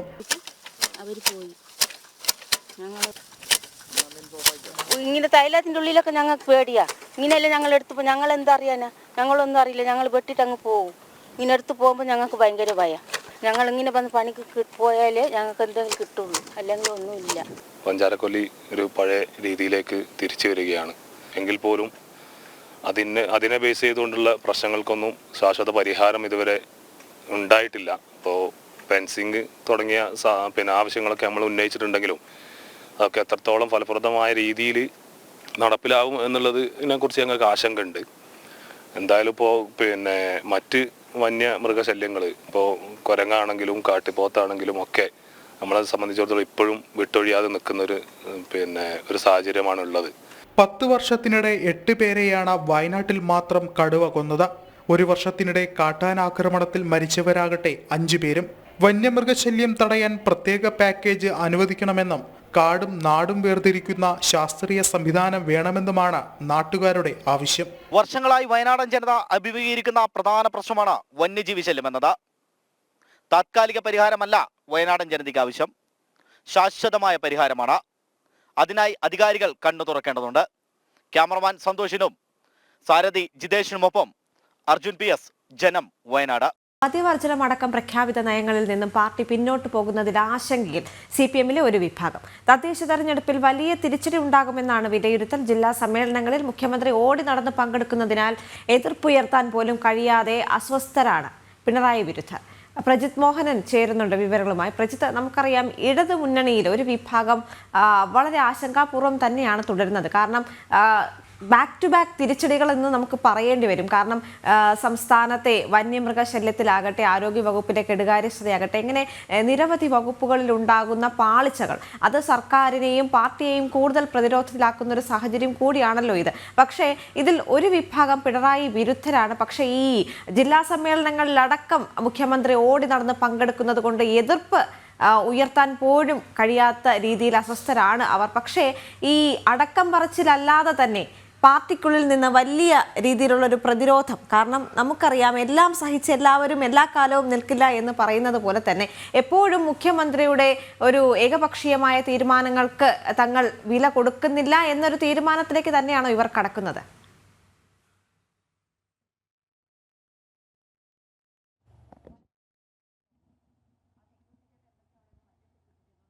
വലിയ പ്രതിഷേധമുണ്ട്. പ്രത്യേകിച്ച് ഈ മധ്യവർജനമടക്കം പ്രഖ്യാപിത നയങ്ങളിൽ നിന്ന് പാർട്ടിയും മുഖ്യമന്ത്രിയും ഒക്കെ പിന്നോട്ട് പോകുന്നതിൽ ഒരു വിഭാഗം CPM നേതാക്കൾക്ക് വലിയ ആശങ്കയുണ്ട്. പക്ഷേ നിലവിലത്തെ സാഹചര്യത്തിൽ സംസ്ഥാനത്ത് പിണറായിക്കെതിരെ സംസാരിക്കാനുള്ള അല്ലെങ്കിൽ മുഖ്യമന്ത്രിക്കെതിരെ സംസാരിക്കാനുള്ള വേദികൾ പോലും ലഭിക്കാത്തതിൽ ഈ നേതാക്കളൊക്കെ അസംതൃപ്തരുമാണ്. കാരണം കഴിഞ്ഞ കുറച്ചു കാലമായി സർക്കാരിൻ്റെ സംസ്കാരത്തിനെതിരായ ഭരണവിരുദ്ധ വികാരം സംസ്ഥാനത്ത് ശക്തമാണ്. പ്രത്യേകിച്ച് ക്ഷേമ പെൻഷനുകളടക്കം കൃത്യസമയത്ത് വിതരണം ചെയ്യാൻ കഴിയുന്നില്ല. അത് സർക്കാർ ആദ്യം തന്നെ പ്രഖ്യാപിച്ചതാണ്. ക്ഷേമ പെൻഷൻ വിതരണത്തിൽ ഒരു വീഴ്ചയും ഉണ്ടാകില്ല എന്നുള്ളത്. അതൊപ്പമായിരുന്നു മദ്യവർജന നയവും പ്രഖ്യാപിച്ചത്. ഇപ്പോൾ KCBC പോലെയുള്ള സംഘടനകളുടെയൊക്കെ സമീപനമൊക്കെ ആദ്യഘട്ടത്തിൽ സർക്കാരിന് അനുകൂലമായി നിന്നതും ഈ മദ്യവർജന നയം എന്നുള്ളൊരു സ്ഥിതി സ്വീകരിച്ചുകൊണ്ട് മുന്നോട്ട് പോകുന്ന ഒരു സാഹചര്യത്തിലായിരുന്നു. എന്നാൽ ഇതിൽ നിന്നെല്ലാം പൂർണ്ണമായും സർക്കാർ പിന്നോട്ട് പോകുന്നു. പ്രഖ്യാപിത നയങ്ങളടക്കം തിരുത്തിക്കൊണ്ടുള്ള സമീപനം സ്വീകരിക്കുന്നു എന്നതിൽ വലിയ പ്രതിഷേധമാണ് ഒരു വിഭാഗം CPM നേതാക്കൾക്കുള്ളത്. പക്ഷേ അവർ ചൂണ്ടിക്കാട്ടുന്ന ഒരു പ്രധാനപ്പെട്ട വിഷയമുണ്ട്. കാരണം ഈ മദ്യവർജനം എന്ന് പറഞ്ഞ് സർക്കാർ അധികാരത്തിൽ വരുന്നു, പിന്നീട് 807ഓളം ബാറുകൾക്ക് അനുമതി നൽകുന്നു. ഇപ്പോഴിതാ സംസ്ഥാനത്ത് വലിയ മദ്യപ്പുഴ ഒഴുക്കാൻ കാരണമായേക്കാവുന്ന ഒരു മദ്യനിർമ്മാണശാലയ്ക്ക് കൂടി അനുമതി നൽകുന്ന രീതിയിലേക്ക് സംസ്ഥാന സർക്കാർ പോകുന്നു. പ്രഖ്യാപിതമായ നയങ്ങളൊന്നും നടപ്പിലാക്കാൻ സർക്കാരിന് കഴിയുന്നില്ല. തദ്ദേശ സ്ഥാപനങ്ങൾക്ക് ആവശ്യത്തിന് ഫണ്ടുകൾ നൽകാൻ കഴിയുന്നില്ല. ക്ഷേമ പെൻഷൻ വിതരണത്തിൽ പാളിച്ചകൾ ഉണ്ടാകുന്നു. ഭരണ പരാജയമെന്ന് കൃത്യമായി വിലയിരുത്തപ്പെടുന്നു. പോലീസിൻ്റെ ഭാഗത്ത് നിന്ന് അടിക്കടി ഉണ്ടാകുന്ന പരാജയങ്ങൾ, ആഭ്യന്തര വകുപ്പിൻ്റെ വീഴ്ചകൾ, ഇങ്ങനെ പ്രഖ്യാപിച്ച എല്ലാ കാര്യങ്ങളിൽ നിന്നും സർക്കാർ പിന്നോട്ട് പോവുകയോ സർക്കാരിൻ്റെ വീഴ്ചകൾ പറ്റുകയോ ചെയ്യുമ്പോഴാണ് മുഖ്യമന്ത്രിക്കും സർക്കാരിനുമെതിരെ ഒരു ഭാഗം നേതാക്കൾ തിരിയുന്നത് എന്നുള്ളതാണ്. എന്തായാലും ഈ തദ്ദേശ തെരഞ്ഞെടുപ്പിലടക്കം വലിയ തിരിച്ചടി ഭയന്ന് തന്നെയാണ് ഇപ്പോൾ ഈ നേതാക്കന്മാരെല്ലാം വിട്ടുനിൽക്കാൻ അല്ലെങ്കിൽ മുഖ്യമന്ത്രിയുടെ നിലപാടുകൾക്കും സർക്കാരിൻ്റെ നിലപാടുകളോടും ഒരു വിരുദ്ധ നിലപാട് സ്വീകരിച്ച് മുന്നോട്ട് പോകാൻ കാരണം എന്നുള്ളതാണ്. പ്രത്യേകിച്ച് ഈ മദ്യ ഉപഭോഗം വർദ്ധിപ്പിക്കാനുള്ള നടപടികൾ തദ്ദേശ തെരഞ്ഞെടുപ്പിൽ സ്ത്രീ വോട്ടർമാരെ അകറ്റുമെന്നുള്ളതാണ് ഇവർ ആശങ്കപ്പെടുന്നത്. ഞാൻ നേരത്തെ സൂചിപ്പിച്ചതുപോലെയുള്ള ചില ക്രൈസ്തവ സംഘടനകളെയും തങ്ങൾക്കെതിരാക്കുമെന്നും ഈ നേതാക്കൾ ആശങ്കപ്പെടുന്നുണ്ട്. പക്ഷേ പാർട്ടി സമ്മേളനങ്ങളിൽ പോലും മുഖ്യമന്ത്രിക്കും മുഖ്യമന്ത്രിയുടെയും സർക്കാരിൻ്റെയും ഈ നയങ്ങൾക്കുമെതിരെ സംസാരിക്കാൻ കഴിയാത്തൊരു സാഹചര്യത്തിലാണ് ഈ നേതാക്കളുള്ളത്. പ്രത്യേകിച്ച് ഇപ്പോൾ CPMൻ്റെ ജില്ലാ സമ്മേളനങ്ങൾ നടക്കുകയാണ്. ഈ ജില്ലാ സമ്മേളനങ്ങളിൽ എല്ലായിടത്തും ഓടിയെത്തി പങ്കെടുക്കുന്ന ഒരു മുഖ്യമന്ത്രിയാണ് നമ്മൾ കാണുന്നത്. എവിടെയൊക്കെ വിമർശനങ്ങൾക്ക് സാധ്യതയുണ്ടോ അവിടെയെല്ലാം പൂർണ്ണസമയം മുഖ്യമന്ത്രിയുടെ സാന്നിധ്യം ഉണ്ടാകുന്നുണ്ട്. അങ്ങനെ വിമർശനങ്ങളെ അത് തുറന്നു സമ്മതിക്കാൻ പോലും നേതാക്കളെ അനുവദിക്കാത്ത രീതിയിലേക്ക് കാര്യങ്ങൾ പോകുന്നു എന്നുള്ളതാണ് ഈ പറയുന്ന ഒരു ഭാഗം നേതാക്കൾ അല്ലെങ്കിൽ പിണറായി വിരുദ്ധരായിട്ടുള്ള നേതാക്കൾ കണക്ക് കൂട്ടുന്നത്. മുഖ്യമന്ത്രിയുടെ സാന്നിധ്യം കൊണ്ട് നേരത്തെ ഏരിയ സമ്മേളനങ്ങളിലുമൊക്കെ ലോക്കൽ സമ്മേളനങ്ങളിലും ഏരിയ സമ്മേളനങ്ങളിലും ഒക്കെ ഉയർന്നിട്ട രീതിയിലുള്ള ഒരു വിമർശനം മുഖ്യമന്ത്രിക്കും സർക്കാരിനുമെതിരെ ജില്ലാ സമ്മേളനങ്ങളിൽ ഉണ്ടാകാത്തൊരു സാഹചര്യമുണ്ട്. ഇതിലും ഈ പറയുന്ന നേതാക്കൾ അസ്വസ്ഥരാണ്. ശരി, അത് തന്നെയാണ്. ഒരു വിഭാഗം പാർട്ടി പ്രവർത്തകർ മുഖ്യമന്ത്രിക്ക് എതിരാണ് എന്ന് സൂചിപ്പിക്കുന്ന പല തെളിവുകളും പുറത്തേക്ക് വന്നതാണ്. അത് ഇനിയൊരു രഹസ്യമല്ല, അതൊരു പരസ്യ പോരായി തന്നെ പല ഘട്ടങ്ങളിലും പുറത്തേക്ക് വന്നിരുന്നു. എന്നാലും അവർ കൂടുതൽ ആശങ്കയിലേക്ക് കടക്കുകയാണ്. ഇനി വരുന്ന ദിവസങ്ങളിൽ ഇത്തരത്തിലുള്ള പ്രതികരണങ്ങളായിരിക്കാം മുന്നോട്ട് വരിക എന്ന് അടിക്കടി മദ്യനയം മാറുന്നു, പുതിയ മദ്യശാലകൾ തുറക്കാനുള്ള സമീപനവുമായി മുന്നോട്ട് പോകുന്നു. ഏറ്റവും കൂടുതൽ ജലദൗർലഭ്യം നേരിടുന്ന പാലക്കാട് ജില്ലയിൽ തന്നെ ഈ തരത്തിലുള്ള ബ്രൂവറി ആരംഭിക്കാനുള്ള തീരുമാനം വലിയ വിമർശനങ്ങൾക്കാണ് ഇടയാക്കുന്നത്. അതേപോലെ തന്നെ പ്രജിത്ത, മറ്റൊരു രാഷ്ട്രീയ വാർത്തയിലേക്ക് വന്നാൽ, പുതിയ രാഷ്ട്രീയ പാർട്ടി രൂപീകരിക്കാത്തതിൽ ജനതാദൾ എസിൽ ഇപ്പോൾ അസ്വസ്ഥതകളുണ്ടല്ലോ. പ്രത്യേകിച്ച് മാത്യു ടി വിഭാഗം അതൃപ്തി പ്രകടമാക്കുന്നു. അതായത് കേന്ദ്ര ഘടകവുമായി വേർപിരിഞ്ഞിട്ട് വർഷം 1 കഴിഞ്ഞിട്ടും തീരുമാനം ആകാതെ മുന്നോട്ട് പോവുകയാണ്. പാർട്ടിയെ ബലി കൊടുക്കുന്നത് ഇരുവർക്കും MLA സ്ഥാനം നിലനിർത്താനാണ് എന്നുള്ള ആക്ഷേപങ്ങളും പുറത്തു വരുന്നുണ്ട്. നമുക്കറിയാം പാർട്ടിയുടെ ദേശീയ ഘടകം BJP നേതൃത്വം നൽകുന്ന NDAയ്ക്കൊപ്പമാണ്. ജനതാദൾ എസ് എന്ന് പറയുന്ന ദേവഗൗഡ ആണ് അവരുടെ അഖിലേന്ത്യാ നേതാവ്. അദ്ദേഹവും മകനുമൊക്കെ ഇപ്പോൾ ആ പാർട്ടിയിലാണ്, NDAയിലാണ്. NDAയുടെ കേന്ദ്രമന്ത്രി കൂടിയാണ് ജനതാദൾ എസിൻ്റെ പ്രതിനിധി. അപ്പോൾ സംസ്ഥാന ഘടകം അതേ പേരിൽ നിലകൊണ്ടിട്ട് ഇവിടെ LDFനൊപ്പം നിന്ന് മന്ത്രിസ്ഥാനമൊക്കെ ആയി അതങ്ങനെ LDFനൊപ്പം പോവുകയാണ്. ഈ പാർട്ടി പുതിയ പാർട്ടി രൂപീകരിക്കണമെന്നൊക്കെ CPM നിർദ്ദേശം നൽകിയിരുന്നെങ്കിലും ചർച്ചകളൊക്കെ വന്നുവെങ്കിലും പുതിയ പാർട്ടിയിലേക്ക് അവർ കടക്കുന്നില്ല. എന്താണ് അതിൻ്റെ സാങ്കേതിക പ്രശ്നങ്ങൾ, പ്രജിത്ത്?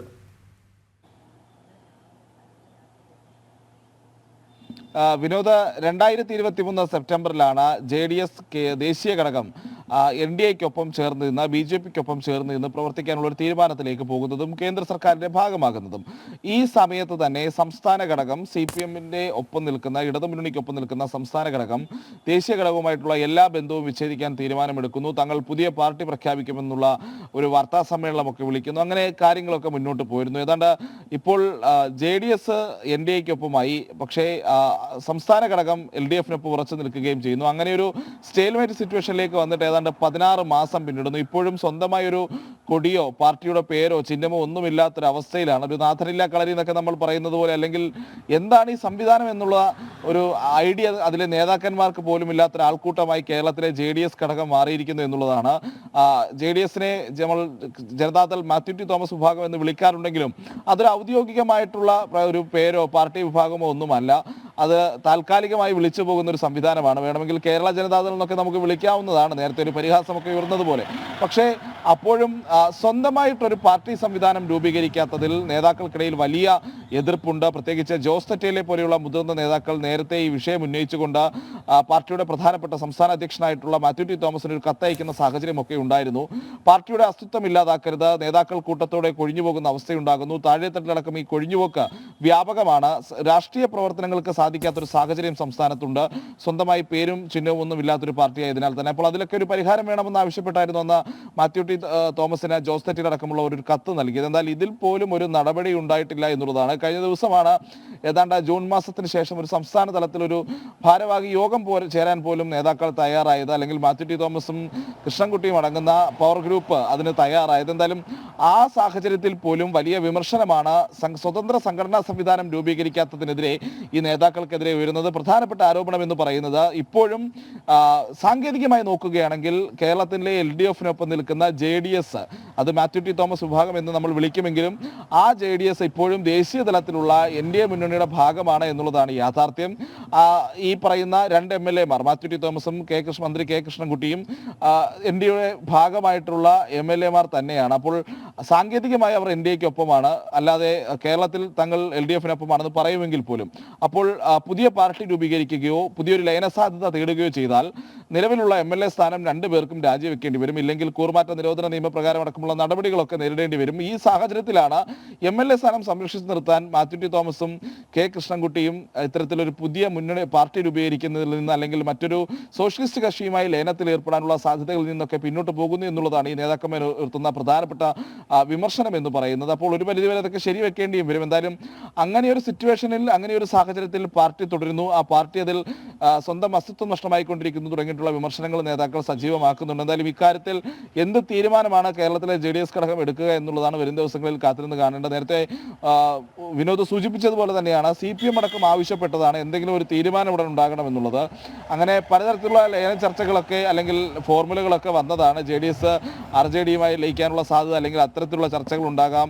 അങ്ങനെ NCP തുടങ്ങിയിട്ടുള്ള ഒരു ഒട്ടനവധി പാർട്ടികളുമായിട്ടുള്ള ചർച്ചാ സാധ്യതകളൊക്കെ പല തലത്തിൽ നമ്മൾ വിശകലനം ചെയ്തതാണ്. എന്തായാലും ഇതുവരെയും JDS അതിന് തയ്യാറായിട്ടില്ല. അങ്ങനെ ഏത് തരത്തിലുള്ള ഒരു അലയൻസ് വന്നാലും ശരി, സ്വന്തം മന്ത്രിസ്ഥാനവും MLA സ്ഥാനവും ഒക്കെ രാജിവെക്കേണ്ടി വരുന്ന ഒരു സാഹചര്യം സംസ്ഥാനത്തെ പ്രധാനപ്പെട്ട 2 സോഷ്യലിസ്റ്റ് നേതാക്കൾ നേരിടുന്നു. ആ ഒരു അധികാരത്തിൽ കടിച്ചു തൂങ്ങിയിരിക്കാനുള്ളതാണ്, അല്ലെങ്കിൽ ആ ഒരു ശ്രമങ്ങളാണ് ഇവർ ഈ രീതിയിൽ പാർട്ടി രൂപീകരണത്തിന് തയ്യാറാകാത്തതെന്ന് മറ്റു നേതാക്കളും പറയുമ്പോൾ JDS-ന്റെ ഭാവിയിൽ, അല്ലെങ്കിൽ വരും ദിവസങ്ങളിലും JDS-ൽ വലിയ പൊട്ടിത്തെറികൾക്കൊക്കെ കാരണമായേക്കാം. ഒരുപക്ഷേ വീണ്ടും ഒരു പിളർപ്പിനൊക്കെയുള്ള സാധ്യത മുൻകൂട്ടി കാണേണ്ടിയിരിക്കുന്നു. എന്തായാലും വലിയ വിമർശനങ്ങൾ നേതൃത്വത്തിനെതിരെ വരുന്നു. കഴിഞ്ഞ ദിവസം സംസ്ഥാന ഭാരവാഹി യോഗത്തിൽ ഉയർന്ന ബ്രൂവറി വിഷയത്തിൽ ഉയർന്ന വിവാദങ്ങളും വിമർശനങ്ങളും പോലും ഈ ഒരു സാഹചര്യത്തിൽ കൂടിയാണ്. നേതാക്കൾക്കിടയിലെ അതൃപ്തി തന്നെയാണ് കൃഷ്ണൻകുട്ടിയുടെ മന്ത്രിസ്ഥാനത്ത് നിന്ന് കൃഷ്ണൻകുട്ടിയെ പിൻവലിക്കണം തുടങ്ങിയിട്ടുള്ള ആവശ്യങ്ങൾ പോലും ഉന്നയിക്കാൻ കാരണമായത്. വിനോദ്. തീർച്ചയായും പ്രജിത്ത് രേഖപ്പെടുത്തുന്നത് പോലെ തന്നെ ജനതാദൾ വലിയ പ്രതിസന്ധിയിലേക്കാണ് നീങ്ങുന്നത്. അവരുടെ ദേശീയ ഘടകം NDA-ക്കൊപ്പം കൂട്ടുകൂടിയെങ്കിലും സംസ്ഥാന ഘടകം LDF-ൽ തുടർന്ന് മന്ത്രിപദവി അടക്കം മുന്നോട്ട് പോകുന്നു. പുതിയ പാർട്ടി രൂപീകരിക്കണമെന്നുള്ള CPM-ന്റെ നിർദ്ദേശം പോലും നടപ്പാകുന്നില്ല. ജനതാദൾ പുതിയ കേരള ഘടകമായി മാറാനുള്ള നടപടിക്രമങ്ങൾ മുന്നോട്ട് പോകാത്തത് പാർട്ടിക്കുള്ളിൽ വലിയ അസ്വസ്ഥതകൾ ഉണ്ടാക്കുകയാണ്. വിവരങ്ങൾ നൽകുകയായിരുന്നു പ്രജിത് മോഹൻ. ഏറെ വിവാദമായി കൊണ്ടിരിക്കുകയാണ് ഇപ്പോൾ ഒരു പ്രതിയുടെ ജയിൽ മോചനം എന്ന് പറയുന്നത്. ചെങ്ങന്നൂർ ഭാസ്കര കാർണവർ കൊലക്കേസ് പ്രതി ഷെറിനെ വഴിവിട്ട് സഹായിച്ചു സംസ്ഥാന സർക്കാർ എന്ന ആക്ഷേപം ജയിൽ മോചനം സാധ്യമാക്കാൻ ആഭ്യന്തര വകുപ്പിൽ അടക്കം നീക്കം നടന്നത് ആശയങ്ങൾ ഉണ്ടാക്കുന്നുണ്ട്. നല്ല നടപ്പ് പൂർത്തീകരിച്ച നിരവധി കുറ്റവാളികൾ ജയിലിൽ ഉള്ളപ്പോഴാണ് സ്ഥിരം പ്രശ്നക്കാരിയായ ഷെറിന് സർക്കാർ സഹായം നൽകിയത്. എസ് ശാലിനി ചേരുന്നുണ്ട് വിവരങ്ങളുമായി. ശാലിനി, കഴിഞ്ഞ ദിവസം ജയിൽ ഉദ്യോഗസ്ഥർ പറഞ്ഞത് ഇത് തന്നെയാണ്. പുറത്തേക്ക് വന്ന മാധ്യമങ്ങളിലടക്കം പ്രതികരിച്ചത് ഇങ്ങനെ തന്നെയായിരുന്നു. വഴിവിട്ട ഒരു സഹായവും ചെയ്തിട്ടില്ല, മാത്രവുമല്ല ഇവർ ഒരു പ്രശ്നക്കാരി ആയിരുന്നില്ല എന്നത്. പക്ഷേ സ്ഥിരം പ്രശ്നക്കാരി ആയിരുന്നു ഷെറിൻ. പക്ഷേ മറ്റ് പലരും ഉണ്ടായിരുന്നു പുറത്തേക്കിറങ്ങാൻ സാധ്യതയുള്ളവർ അല്ലെങ്കിൽ യോഗ്യതയുള്ളവർ. പക്ഷെ അവരെ എല്ലാം തഴഞ്ഞുകൊണ്ടാണ് ഷെറിന് ഇത്രയും വേഗം ദ്രുതവേഗത്തിൽ തന്നെ ഇത്തരത്തിലൊരു സഹായം ലഭിക്കുന്നത്. മാത്രവുമല്ല മന്ത്രിസഭാ യോഗത്തിൽ കൃത്യമായി പെട്ടെന്ന് തന്നെ ഈ കാര്യങ്ങൾ എത്തുന്നു, നടപടിക്രമങ്ങളിലേക്ക് കടക്കുന്നു. ഇതെല്ലാം ഒരു വഴിവിട്ട സഹായമാണ് എന്നൊരു ആക്ഷേപമാണ് നിലവിൽ നിലനിൽക്കുന്നത്. എന്തൊക്കെയോ സംശയങ്ങൾ അല്ലെങ്കിൽ ദുരൂഹതകൾ ഈ ഒരു വിഷയത്തിൽ നമുക്ക് നോക്കിക്കാണാനില്ലേ? ശാലിനി, ഒരു മന്ത്രി തന്നെ ഇക്കാര്യത്തിൽ ഇടപെട്ടു എന്നുള്ള വാർത്തയും പുറത്തു വരുന്നുണ്ടല്ലോ.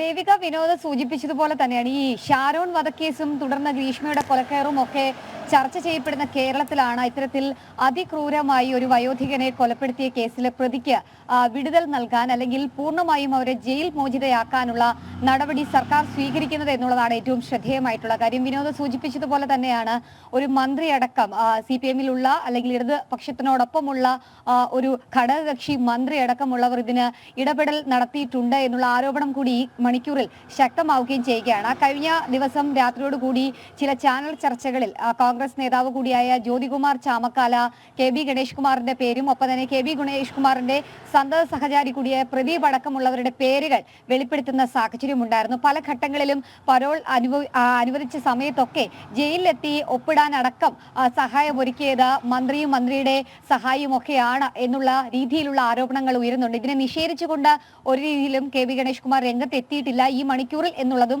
വസ്തുതാപരമായിട്ടുള്ള കാര്യമാണ്. നിലവിൽ നമ്മൾ മനസ്സിലാക്കുന്നത് കഴിഞ്ഞ ദിവസം ചേർന്ന മന്ത്രിസഭാ യോഗത്തിലാണ് ഈ വിടുതൽ നൽകാൻ അല്ലെങ്കിൽ പൂർണ്ണമായും ജയിൽ മോചിതയാക്കാൻ ഷെറിനെ അനുവദിക്കണം എന്നുള്ളൊരു ശുപാർശ മന്ത്രിസഭാ യോഗം അംഗീകരിക്കുന്നത്.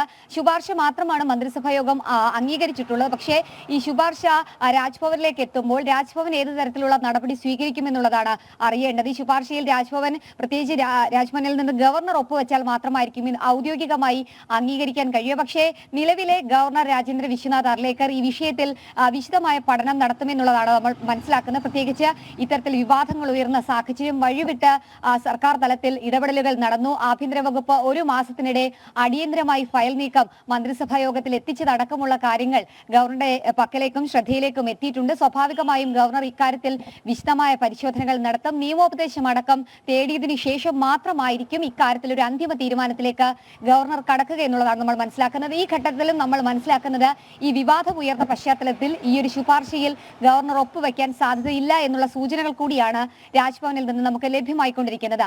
പ്രധാനമായും ഈ ഒരു ജാമ്യം അല്ലെങ്കിൽ വിടുതൽ നൽകുന്നതിൽ സർക്കാർ മുന്നോട്ട് വെച്ച അല്ലെങ്കിൽ കണ്ണൂർ വനിതാ ജയിലിലെ ഉപദേശക സമിതി അടക്കം മുന്നോട്ട് വെച്ച കാര്യമെന്നുള്ളത് ജയിലിൽ നല്ല നടപ്പ് നടത്തി അതുകൊണ്ട് 14 വർഷം പൂർത്തിയാക്കിയ ജീവപര്യന്തം ശിക്ഷ അനുഭവിക്കുന്ന ഷെറിന് മോചനം നൽകണം, ജയിൽ മോചനം നൽകണം എന്നുള്ളതാണ് ആഭ്യന്തര വകുപ്പിന്റെ മുൻപിലേക്ക് എത്തിയ ആ ഒരു നിർദ്ദേശം. ആ നിർദ്ദേശം എത്തുമ്പോഴും കൃത്യമായി ജയിലിൽ വലിയ രീതിയിലുള്ള പ്രശ്നങ്ങൾ ഉണ്ടാക്കിയ ഒരു വ്യക്തിയാണ് ഷെറിൻ എന്നുള്ളതാണ് വസ്തുതകൾ തെളിയിക്കുന്നത്. 2009 ഈ കേസിന് ആധാരമായ സംഭവം ഉണ്ടാകുന്നത്. 2009 നവംബർ 7-ാം തീയതി ചെങ്ങന്നൂരിലെ ഭാസ്കര കാർണവർ കൊല്ലപ്പെടുന്നു. അതിനുശേഷം പിറ്റേ വർഷം ജൂണിലാണ് ഈ കേസിന്റെ വിചാരണ നടപടികൾ പൂർത്തിയാക്കി തിരുവനന്തപുരം മട്ടക്കുളങ്ങര വനിതാ ജയിലിലേക്ക് ഷെറിൻ എത്തുകയും ചെയ്തത്. അവിടെ എത്തിയതിനു ശേഷം മൊബൈൽ ഫോൺ അടക്കം ഉപയോഗിച്ചു എന്നുള്ള ചില കാരണത്താൽ പ്രശ്നങ്ങൾ ഉണ്ടാകുന്നു. സഹ തടവുകാരുമായും ഉദ്യോഗസ്ഥരുമായി പ്രശ്നങ്ങൾ ഉണ്ടാകുന്നു. തൊട്ടു പിന്നാലെ തിരുവനന്തപുരത്ത് തന്നെ നെട്ടുകാൽ തേരി ജയിലിലേക്ക് ഇവരെ മാറ്റുന്നു. അവിടെ അടക്കം ചില പ്രശ്നങ്ങൾ ഇവർ ഉണ്ടാക്കി എന്നുള്ളതാണ് നമുക്ക് ഇവരുടെ ട്രാക്ക് റെക്കോർഡ് പരിശോധിക്കുമ്പോൾ മനസ്സിലാക്കാൻ സാധിക്കുന്നത്.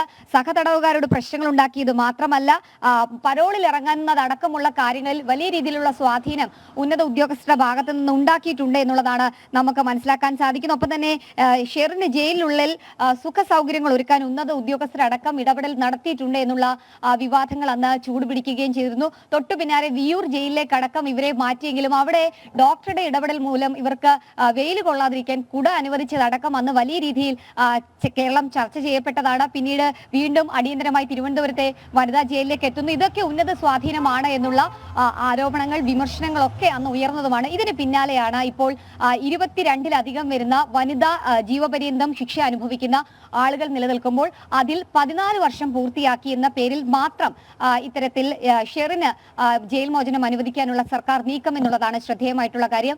നിരവധി ആരോഗ്യ പ്രശ്നങ്ങളുള്ള, പ്രായാധിക്യമുള്ള ജയിലിലെ കുറ്റവാളികൾ കഴിയുമ്പോഴാണ് അവരെ ഒന്നും പരിഗണിക്കാതെ ഈ ഷെറിനായിട്ടുള്ള ഇടപെടലുകൾ ഉണ്ടായിട്ടുള്ളത്. എന്തായാലും മന്ത്രി അടക്കമുള്ളവർ ഇക്കാര്യത്തിൽ ഇടപെട്ടിട്ടുണ്ട് എന്നുള്ള ആരോപണങ്ങൾ ഉയരുന്നുണ്ട്. പ്രത്യേകിച്ച് ഈ ബ്രൂവറി വിഷയത്തിലടക്കം ഈ CPM-ഉം ഇടതുമുന്നണിയും ഒക്കെ പ്രതിരോധത്തിലാകുന്ന സാഹചര്യത്തിൽ ഒരു ഘടകകക്ഷിയെ വെറുപ്പിച്ചുകൊണ്ട് മുന്നോട്ട് പോകേണ്ട എന്നൊരു നിലപാട് മുഖ്യമന്ത്രി സ്വീകരിച്ചിട്ടുണ്ട് എന്നുള്ളതാണ് നമ്മൾ മനസ്സിലാക്കുന്നത്. KB ഗണേഷ് കുമാർ അടക്കമുള്ളവർ കഴിഞ്ഞ ദിവസം ചേർന്ന മന്ത്രിസഭാ യോഗത്തിൽ മറ്റ് പ്രതികളെയോ അല്ലെങ്കിൽ മറ്റ് കുറ്റവാളികളോ സംരക്ഷിക്കുന്നതിനപ്പുറം ഷെറിന് സംരക്ഷണ കവചം മന്ത്രിസഭാ യോഗത്തിൽ ഉണ്ടാക്കിയിട്ടുണ്ട്. ആ കവചം തന്നെയാണ് ഈ ഒരു ശുപാർശയിലേക്ക് എത്തിയിട്ടുള്ളത് എന്നുള്ളതാണ് നമ്മൾ മനസ്സിലാക്കുന്നത്. എന്തായാലും ആ ശുപാർശ രാജ്ഭവൻ അംഗീകരിക്കുമോ, ഗവർണർ ഏത് തരത്തിലുള്ള നടപടി എടുക്കും, അതോ മകന്റെ അടുത്തേക്ക് ഷെറിന് അമേരിക്കയിലേക്ക് പറക്കാൻ കഴിയുമോ എന്നുള്ളതിൽ ഇത് നിർണായക തീരുമാനം വരേണ്ടത് രാജ്ഭവന്റെ ഭാഗത്തു നിന്നാണ്. അങ്ങനെ തന്നെയാണ്. രാജ്ഭവൻ ഇനിയും കൃത്യമായി രാജ്ഭവനിലേക്കാണ് ശ്രദ്ധ നമ്മൾ ഇനിയും കേന്ദ്രീകരിക്കേണ്ടത്. കാരണം രാജ്ഭവന്റെ ഭാഗത്തു നിന്ന് അനുമതി ഉണ്ടാകുമോ എന്നുള്ളതാണ്. ഈ 2009-ലെ കാരണവർ വധം നടത്തിയ ഷെറിൻ മുതൽ ഇങ്ങേയറ്റത്ത് ചെന്താമര വരെ എത്തി നിൽക്കുകയാണ് കേരളത്തിൻ്റെ ഒരു ക്രമസമാധാന നില, അല്ലേ? അതിൽ കൃത്യമായൊരു ആ വർഷം ഇത്ര കഴിഞ്ഞിട്ടും ആ ക്രൂരതയോ ഈ അത്തരത്തിലുള്ള കൊലപാതകങ്ങളോ ഒന്നും അവസാനിക്കുന്നില്ല എന്നുള്ളതാണ് കേരളത്തിൻ്റെ ചരിത്രം. ശാലിനി, മറ്റൊരു വാർത്തയിലേക്ക് വന്നാൽ പാഠപുസ്തക പരിഷ്കരണം ഇനി എല്ലാ വർഷവും നടത്താൻ ഒരുങ്ങുകയാണ് വിദ്യാഭ്യാസ വകുപ്പ്. 2, 4, 6, 8 ക്ലാസ്സുകളിലെ 128 title Malayalam, English, Tamil, Kannada medium പുസ്തകങ്ങൾക്കും അംഗീകാരം നൽകിയിട്ടുണ്ട്. ഏപ്രിൽ മാസത്തോടെ 10ാം ക്ലാസ്സിലെ പരിഷ്കരിച്ച പുസ്തകങ്ങൾ കുട്ടികൾക്ക് വിതരണം ചെയ്യാൻ ഒരുങ്ങുകയാണ് വിദ്യാഭ്യാസ വകുപ്പ്. ശാലിനി, എല്ലാ വർഷവും ഇനിയും പാഠപുസ്തകം മാറ്റാൻ പോവുകയാണ് എന്നാണ് പറയുന്നത്. എല്ലാ വർഷവും ഇങ്ങനെ മാറ്റിയാൽ കുട്ടികൾക്ക് സ്ഥിരമായി പാഠപുസ്തകങ്ങൾ മാറ്റിക്കൊണ്ടേയിരിക്കണം. ഇതൊക്കെ കൃത്യമായി എത്തിക്കാൻ കഴിയണം. ഈ പാഠപുസ്തകങ്ങൾ എല്ലാ വർഷവും മാറ്റുമ്പോൾ എത്ര ലക്ഷം രൂപയാണ് സർക്കാരിന് ബാധ്യതയായി വരുന്നതും, അല്ലേ? പക്ഷേ പാഠപുസ്തക പരിഷ്കരണ കമ്മിറ്റിയുടെ ശുപാർശ പ്രകാരമായിരിക്കുമല്ലോ ഇത്തരത്തിലൊരു തീരുമാനം. ശാലിനി,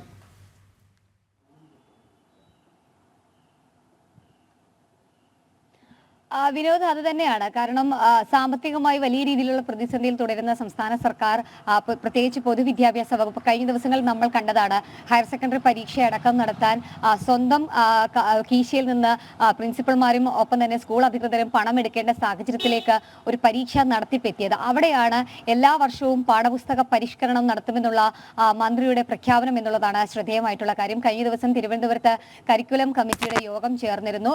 ചില ക്ലാസ്സുകളിലെ പാഠപുസ്തകങ്ങളുടെ അന്തിമ അംഗീകാരവുമായി ബന്ധപ്പെട്ടായിരുന്നു ഈ യോഗം ചേർന്നിട്ടുള്ളത്. ഈ യോഗത്തിലാണ് മന്ത്രി ഇത്തരത്തിലൊരു നിർദ്ദേശം വെച്ചിട്ടുള്ളത്. കാരണം വിദ്യാർത്ഥികൾ പുത്തൻ രീതിയിൽ മികവിന്റെ കേന്ദ്രങ്ങളിൽ പഠിക്കണം എന്നുള്ളൊരു ആഗ്രഹം അദ്ദേഹം പ്രകടിപ്പിച്ചതിന്റെ ഭാഗമായിട്ടാണ് ഇത്തരത്തിൽ എല്ലാ വർഷവും ഇനി പാഠപുസ്തകങ്ങൾ ക്രമീകരിക്കണം, ഒപ്പം തന്നെ അത് അച്ചടിച്ച് വിദ്യാർത്ഥികളിലേക്ക് എല്ലാ വർഷവും മെയ് മാസത്തോടു കൂടി, അതായത് അധ്യയനം തുടങ്ങുന്നതിന് മുൻപ് തന്നെ വിദ്യാർത്ഥികളിലേക്ക് എത്തിക്കണം എന്നുള്ളത് മന്ത്രി പറഞ്ഞിട്ടുള്ളത്. അതിൽ ഏറ്റവും പ്രധാനപ്പെട്ട കാര്യം, കഴിഞ്ഞ ദിവസം ചേർന്ന കരിക്കുലം കമ്മിറ്റി യോഗത്തിൽ 2, 4, 6, 8 ക്ലാസ്സുകളിലെ 128 ടൈറ്റിൽ, ഒപ്പം തന്നെ മലയാളം, ഇംഗ്ലീഷ്, കന്നഡ, തമിഴ് മീഡിയം പാഠപുസ്തകങ്ങൾക്കാണ് ഔദ്യോഗികമായ അംഗീകാരം നൽകിയിട്ടുള്ളത്. 10ാം ക്ലാസ്സിലെ 77 ടൈറ്റിൽ പാഠപുസ്തകങ്ങൾക്ക് കഴിഞ്ഞ മാസം ചേർന്ന കരിക്കുലം കമ്മിറ്റി യോഗത്തിൽ ധാരണയാവുകയും ചെയ്തിരുന്നു. ഏപ്രിൽ മാസത്തോടെ പരിഷ്കരിച്ച 10ാം ക്ലാസ്സിലെ പുസ്തകങ്ങൾ വിതരണം ചെയ്യാൻ കഴിയുമെന്നുള്ളതാണ് വിദ്യാഭ്യാസ വകുപ്പ് പ്രതീക്ഷിക്കുന്നത്. എല്ലാ പാഠപുസ്തകങ്ങളും അച്ചടി പൂർത്തിയാക്കി ഏപ്രിൽ മാസം തന്നെ വിദ്യാർത്ഥികളിലേക്ക് എത്തിക്കുമെന്ന് വിദ്യാഭ്യാസ വകുപ്പ് പറയുമ്പോഴും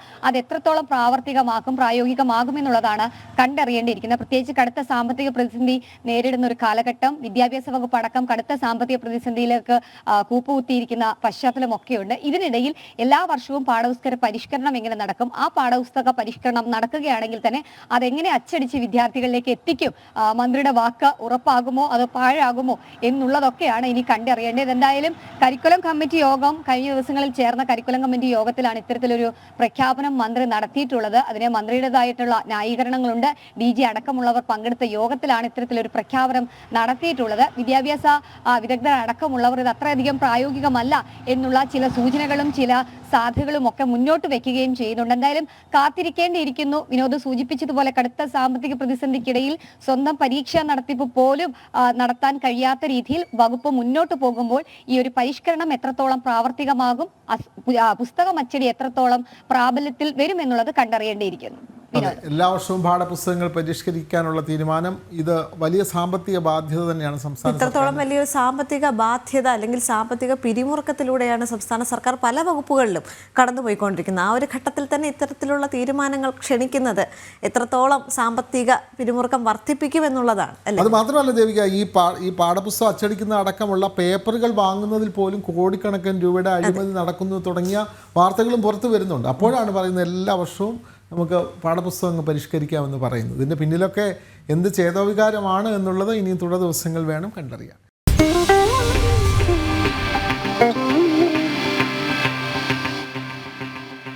വീണ്ടും വാർത്തകളിലേക്ക് എത്തുമ്പോൾ ചോറ്റാനിക്കരയിൽ ക്രൂരമായി ആക്രമിക്കപ്പെട്ട പോക്സോ അതിജീവിതയായ പെൺകുട്ടിയുടെ നില ഗുരുതരമായി തുടരുന്നു. കൊച്ചിയിലെ സ്വകാര്യ ആശുപത്രിയിൽ ചികിത്സയിലാണുള്ളത്.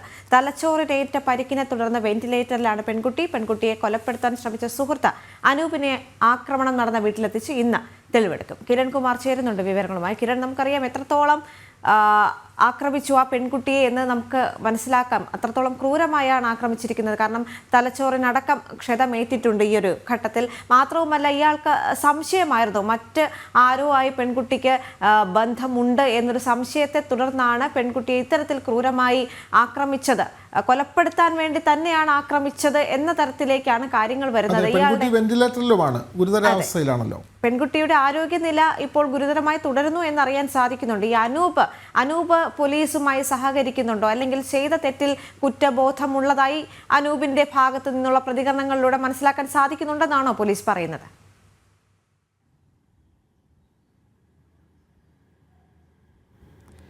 ദേവിക, ചോറ്റാനിക്കരയിൽ ആക്രമിക്കപ്പെട്ട 19 വയസ്സുകാരിയെ ആക്രമിച്ച പ്രതി തലയോലപ്പറമ്പ് സ്വദേശിയായിട്ടുള്ള അനൂപുമായി ഇന്ന് ചോറ്റാനിക്കരയിലെ ഈ പെൺകുട്ടിയുടെ വീട്ടിലെത്തി തെളിവെടുപ്പ് നടത്തുന്നതിന് വേണ്ടിയാണ് അന്വേഷണ സംഘത്തിൻ്റെ നീക്കം നടക്കുന്നത്. ചോറ്റാനിക്കര പോലീസാണ് ഇയാളെ കഴിഞ്ഞ ദിവസം കസ്റ്റഡിയിൽ എടുത്തിരുന്നത്. ഞായറാഴ്ചയായിരുന്നു പെൺകുട്ടിയെ ഇത്തരത്തിൽ ആക്രമിക്കപ്പെട്ട രീതിയിൽ വീട്ടിൽ നിന്ന് കണ്ടെത്തിയത്. അവശ നിലയിലായിരുന്നു ഈ സമയം പെൺകുട്ടി ഉണ്ടായിരുന്നത്. കുട്ടിയുടെ കഴുത്തിൽ ഷോളം മുറുക്കി ശ്വാസം മുട്ടിക്കാൻ ശ്രമിച്ചിരുന്നു. മാത്രവുമല്ല, കുട്ടിയുടെ കയ്യിൽ മുറിവ്, ഗുരുതരമായിട്ടുള്ള മുറിവ് അടക്കമുള്ളവ കണ്ടെത്തിയിരുന്നു. ഈ അവശ നിലയിൽ കിടക്കുന്ന സാഹചര്യത്തിലാണ് പെൺകുട്ടിയെ പിന്നീട് കണ്ടെത്തുകയും ആദ്യം കൊച്ചിയിലെ സ്വകാര്യ ആശുപത്രിയിൽ പ്രവേശിപ്പിക്കുകയും ചെയ്തത്. കൊച്ചിയിലെ ആശുപത്രിയിൽ ചികിത്സയിൽ കഴിയുന്ന പെൺകുട്ടിയുടെ നില ഇപ്പോഴും ഗുരുതരമായി തുടരുന്നു എന്ന് തന്നെയാണ് മനസ്സിലാക്കാൻ സാധിക്കുന്നത്. പെൺകുട്ടിയെ ആക്രമിച്ചതുമായി ബന്ധപ്പെട്ട് ഏതായാലും കൂടുതൽ കാര്യങ്ങൾ ഇനി വ്യക്തമാകേണ്ടതുണ്ട്. ഈ പ്രതിയായിട്ടുള്ള അനൂപ് നേരത്തെയും പെൺകുട്ടിയെ ആക്രമിച്ചിരുന്നതായിട്ടുള്ള കാര്യങ്ങളാണ് പെൺകുട്ടിയുടെ അമ്മ നേരത്തെ പോലീസിന് മൊഴി നൽകിയിട്ടുള്ളത്. ഈ അമ്മയുടെ മൊഴിയുടെ അടിസ്ഥാനത്തിൽ തന്നെയാണ് ഇപ്പോൾ പോലീസ് കേസെടുക്കുകയും അന്വേഷണം നടത്തുകയും ചെയ്തിരുന്നത്. നേരത്തെയും ഇയാൾ ഈ പെൺകുട്ടിയുടെ വീടിന് പരിസരത്തെത്തുകയും പെൺകുട്ടിയെ ആക്രമിക്കുകയും ചെയ്തിട്ടുണ്ട്. മാത്രവുമല്ല, ഈ കുട്ടിയുടെ അമ്മയെ അടക്കം ഇയാൾ ഭീഷണിപ്പെടുത്തിയിരുന്നു.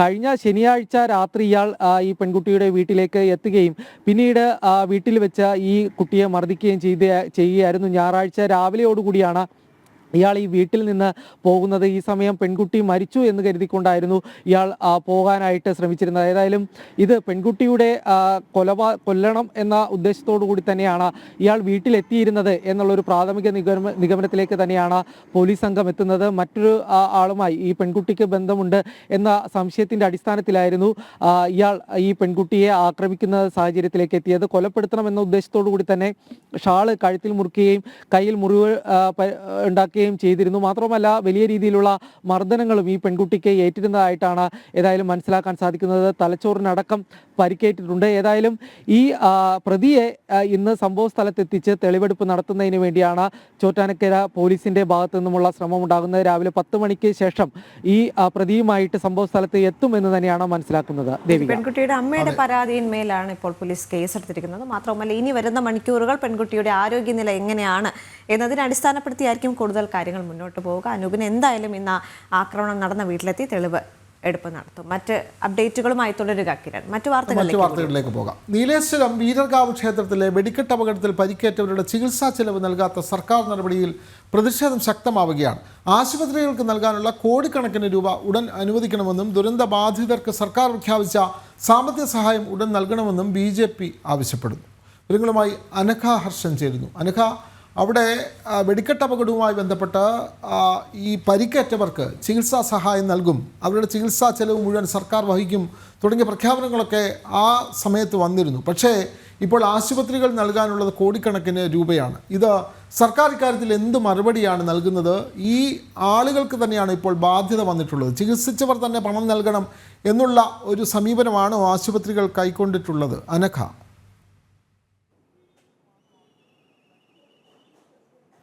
തീർച്ചയായും ഈ 2 മാസം മുമ്പാണ് ഈ വെടിക്കെട്ട് അപകടം നടക്കുന്നത്. ഈ അപകടത്തിൽ 150-ലധികം പേർക്ക് പരിക്കേറ്റിരുന്നു. മാത്രമല്ല 6 മരണം ഉണ്ടാവുകയും ചെയ്തിരുന്നു. അന്ന് പരിക്കേറ്റവരെയൊക്കെ തന്നെ വിവിധ ആശുപത്രികളിലാണ് പ്രവേശിപ്പിച്ചിരുന്നത്. അതിൽ മംഗലാപുരത്തെ ഗുരുതരമായി പരിക്കേറ്റ 5 പേരിലധികം ചികിത്സ തേടിയിരുന്നത് മംഗലാപുരത്തെ AJ ആശുപത്രിയിലായിരുന്നു. ഈ ആശുപത്രിയിൽ കൃത്യമായി തന്നെ സർക്കാർ ഇവരുടെ ചികിത്സാ ചിലവ് സർക്കാർ വഹിക്കുമെന്ന ഒരു ഉറപ്പും നൽകിയിരുന്നു. ജില്ലാ കളക്ടർ അടക്കം ഇടപെട്ട ആശുപത്രിക്ക് ഈ ഒരു ഉറപ്പ് നൽകിയിരുന്നു. എന്നാൽ അപകടം നടന്ന് 2 മാസമായിട്ടും ഇത്തരത്തിൽ അന്ന് അപകടത്തിൽ ചികിത്സ നൽകിയതുമായി ബന്ധപ്പെട്ട 1 രൂപ പോലും ആശുപത്രിക്ക് സർക്കാർ നൽകിയിട്ടില്ല എന്നാണ് AJ ആശുപത്രി അധികൃതർ പറയുന്നത്. ഏകദേശം 1.5 കോടി രൂപയോളം ഈ ആശുപത്രിക്ക് നൽകാനുണ്ട്. ഈ വിഷയത്തിലാണ് ഇപ്പോൾ BJP അടക്കമുള്ള സംഘടനകൾ രംഗത്തെത്തിയിരിക്കുന്നത്. മാത്രമല്ല അന്ന് ഈ ഏതൊരു ഒറ്റപ്പെട്ട സംഭവം മാത്രമല്ല, മറ്റ് സ്വകാര്യ ആശുപത്രിയിലും അന്ന് നിരവധി പേർ ചികിത്സ തേടിയിരുന്നു. ഈ ചികിത്സാ ചിലവും സർക്കാർ വഹിക്കുമെന്ന് പറഞ്ഞിരുന്നെങ്കിലും ആ ആശുപത്രികൾക്കൊന്നും തന്നെ ഇത്തരത്തിൽ ഈ കൊടുക്കാനുള്ള 1 രൂപ പോലും സർക്കാർ നൽകിയിട്ടില്ല എന്നതാണ്. ഈ വിഷയത്തിൽ ഇപ്പോൾ നിലവിൽ കൃത്യമായി കൊടുക്കാനുള്ള തുക സർക്കാർ കൊടുക്കണമെന്നാണ് ആശുപത്രി അധികൃതർ പറയുന്നത്. മാത്രമല്ല അന്ന് പരിക്കേറ്റവർക്ക് കൃത്യമായി തന്നെ അവരുടെ എല്ലാ ചികിത്സയും തങ്ങൾ ഏറ്റെടുക്കാമെന്ന ഈ സർക്കാർ ഉറപ്പ് നൽകിയിരുന്നു. അന്ന് ഈ ചികിത്സിച്ചവർക്ക് ചികിത്സാ സഹായം പോലും ലഭിക്കാത്തവരും ഈ കൂട്ടത്തിലുണ്ട്. കാരണം 150-ലധികം പേർക്കാണ് പരിക്കേറ്റത്. അതിൽ 15ഓളം പേർക്ക് അതീവ ഗുരുതരമായി തന്നെയായിരുന്നു പരിക്കേറ്റിരുന്നത്. എന്നാൽ സർക്കാർ അന്ന് നൽകിയ ഉറപ്പുകളൊക്കെ തന്നെ കടലാസിൽ ഒതുങ്ങുന്ന ഒരു സാഹചര്യമാണ് ഉണ്ടായിരിക്കുന്നത്. ഈ കാര്യത്തിൽ കൃത്യമായൊരു ഇടപെടൽ ഉണ്ടാകണം എന്നാണ് പറയുന്നത്. പക്ഷെ സർക്കാരുമായി ബന്ധപ്പെട്ട അധികൃതർ ഈ വിഷയത്തിൽ പറയുന്നത് ഖജനാവ് കാലിയാണ് എന്ന്. എല്ലാ കാര്യത്തിലും സർക്കാർ പറയുന്ന അതേ കാര്യം തന്നെയാണ് ഈ കാര്യത്തിലും ഉന്നയിച്ചിരിക്കുന്നത്. പക്ഷെ അതുകൊണ്ടാണ് ഈ തുക സർക്കാരിന് നൽകാൻ സാധിക്കാത്തത് എന്നതടക്കമുള്ള കാര്യങ്ങളാണ് സർക്കാരുമായി ബന്ധപ്പെട്ട വൃത്തങ്ങൾ ഈ വിഷയത്തിൽ പറയുന്നത്. പക്ഷേ തങ്ങൾ എന്താണ് ചെയ്യുക എന്നാണ് ആശുപത്രി അധികൃതർ അടക്കം ചോദിക്കുന്നത്. തങ്ങൾക്ക് കിട്ടാനുള്ള ഒരു 1.5 കോടി പതിവ് സമീപനം തന്നെയാണ് ദുരന്ത ബാധിതർക്കെതിരെ സർക്കാർ ഇവിടെയും സ്വീകരിച്ചിരിക്കുന്നത്. വയനാട് ദുരന്ത ബാധിതർക്കടക്കം കിട്ടാനുള്ള പല സഹായങ്ങളും ഇതുവരെ കിട്ടിയിട്ടില്ല. അതുപോലെ തന്നെയാണ് ഇവിടെയും നീലേശ്വരം വെടിക്കെട്ട് അപകടത്തിലെ ദുരന്ത ബാധിതർക്കും ഉണ്ടായിരിക്കുന്നു എന്നുള്ള കാര്യത്തിൽ വ്യക്തമാണ്. അനഘ ഹർഷനാണ് കോഴിക്കോട് നിന്ന് വിവരങ്ങൾ നൽകിയത്.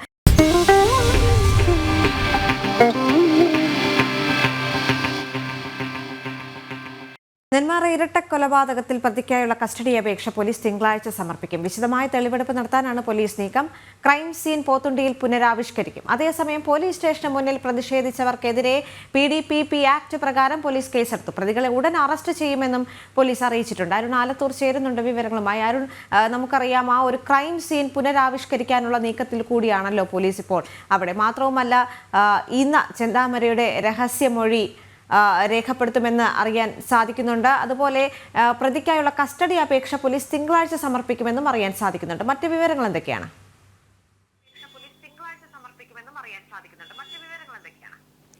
ദേവിക, തീർച്ചയായിട്ടും നെന്മാറ ഇരട്ട കൊലപാതക കേസിൽ അറസ്റ്റിലായി ഇപ്പോൾ ജയിലിലായിട്ടുള്ള പ്രതി ചെന്താമരയെ കസ്റ്റഡിയിൽ വാങ്ങി കൂടുതൽ ചോദ്യം ചെയ്യേണ്ടതുണ്ട് എന്നുള്ളതാണ് പോലീസ് കണക്കുകൂട്ടുന്നത്. അതുകൊണ്ട് തന്നെ പ്രതിയെ തിങ്കളാഴ്ച കസ്റ്റഡി അപേക്ഷ നൽകിക്കൊണ്ട് പിന്നീട് കസ്റ്റഡിയിൽ വാങ്ങി തെളിവെടുപ്പ് ഉൾപ്പെടെയുള്ള കാര്യങ്ങൾ ചെയ്യേണ്ടതുണ്ട്. പ്രതിയിൽ നിന്ന് കൂടുതൽ കാര്യങ്ങൾ ചോദിച്ചറിയേണ്ടത് കൂടെ ഉണ്ട് എന്നുള്ളതാണ്. പല കാര്യങ്ങളിലും അവ്യക്തത നിലനിൽക്കുന്ന സാഹചര്യമുണ്ട്. അതുകൊണ്ട് തന്നെ കൂടുതൽ കാര്യങ്ങൾ പ്രതിയിൽ നിന്നും ചോദിച്ചറിയേണ്ടതുണ്ട് എന്നുള്ളതാണ് പോലീസ് പറയുന്നത്. മാത്രമല്ല പോത്തുണ്ടിയിൽ ഈ ക്രൈം സീൻ പുനരാവിഷ്കരിക്കും എന്നുള്ളതാണ് പോലീസ് പറയുന്നത്. കഴിഞ്ഞ ദിവസം വാർത്താ സമ്മേളനത്തിൽ പാലക്കാട് ജില്ലാ പോലീസ് മേധാവി അജിത് കുമാർ തന്നെ ഈ കാര്യം വ്യക്തമാക്കിയിരുന്നു.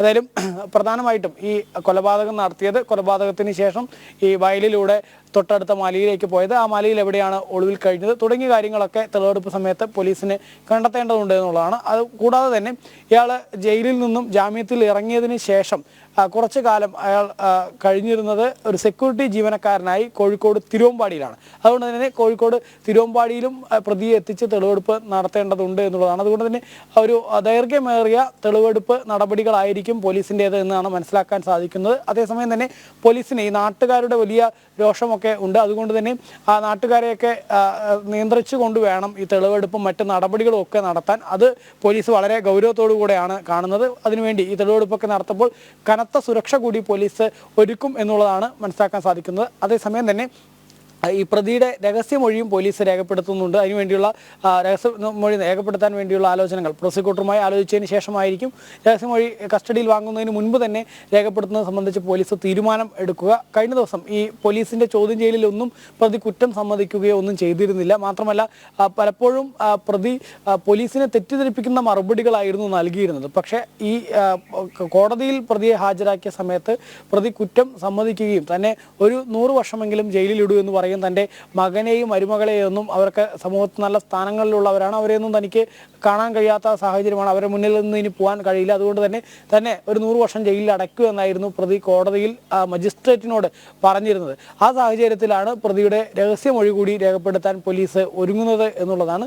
അതേസമയം തന്നെ ഈ നെന്മാറയിലെ ഈ പ്രതി അറസ്റ്റിലായ സമയത്ത് മിനിങ്ങാന്ന് രാത്രി 10:30 പോലീസ് പ്രതി പിടിയിലാവുന്നത്. പ്രതി പിടിയിലായതിനു ശേഷം ഏകദേശം 10:40 തന്നെ നമ്മൾ മാധ്യമങ്ങൾക്കെല്ലാം വിവരം ലഭിക്കുകയും മാധ്യമങ്ങളും നാട്ടുകാരും ഒക്കെ നെന്മാറ പോലീസ് സ്റ്റേഷന് മുന്നിൽ എത്തുകയും ചെയ്തിരുന്നു. ആ സമയത്ത് വലിയ ജനരോഷമായിരുന്നു ഉയർന്നിരുന്നത്. ജനങ്ങൾ സ്വാഭാവികമായിട്ടും വലിയ പ്രതിഷേധങ്ങൾ ഉയർത്തുകയും ചെയ്തിരുന്നു. ആ പ്രതിഷേധത്തിൽ പോലീസും ഈ നാട്ടുകാരും തമ്മിൽ ഉന്തും തള്ളും ഉണ്ടാവുകയും പോലീസ് സ്റ്റേഷന്റെ ഗേറ്റ് തകരുകയും മതിൽ തകരുകയും ഒക്കെ ചെയ്തിട്ടുണ്ട്. അതുകൊണ്ട് തന്നെ അന്ന് ഈ പ്രതിഷേധിച്ചവർക്കെതിരെ പോലീസ് കേസെടുക്കുമെന്നുള്ളതാണ് ഏറ്റവും പുതുതായി ലഭിക്കുന്ന മറ്റൊരു വിവരം.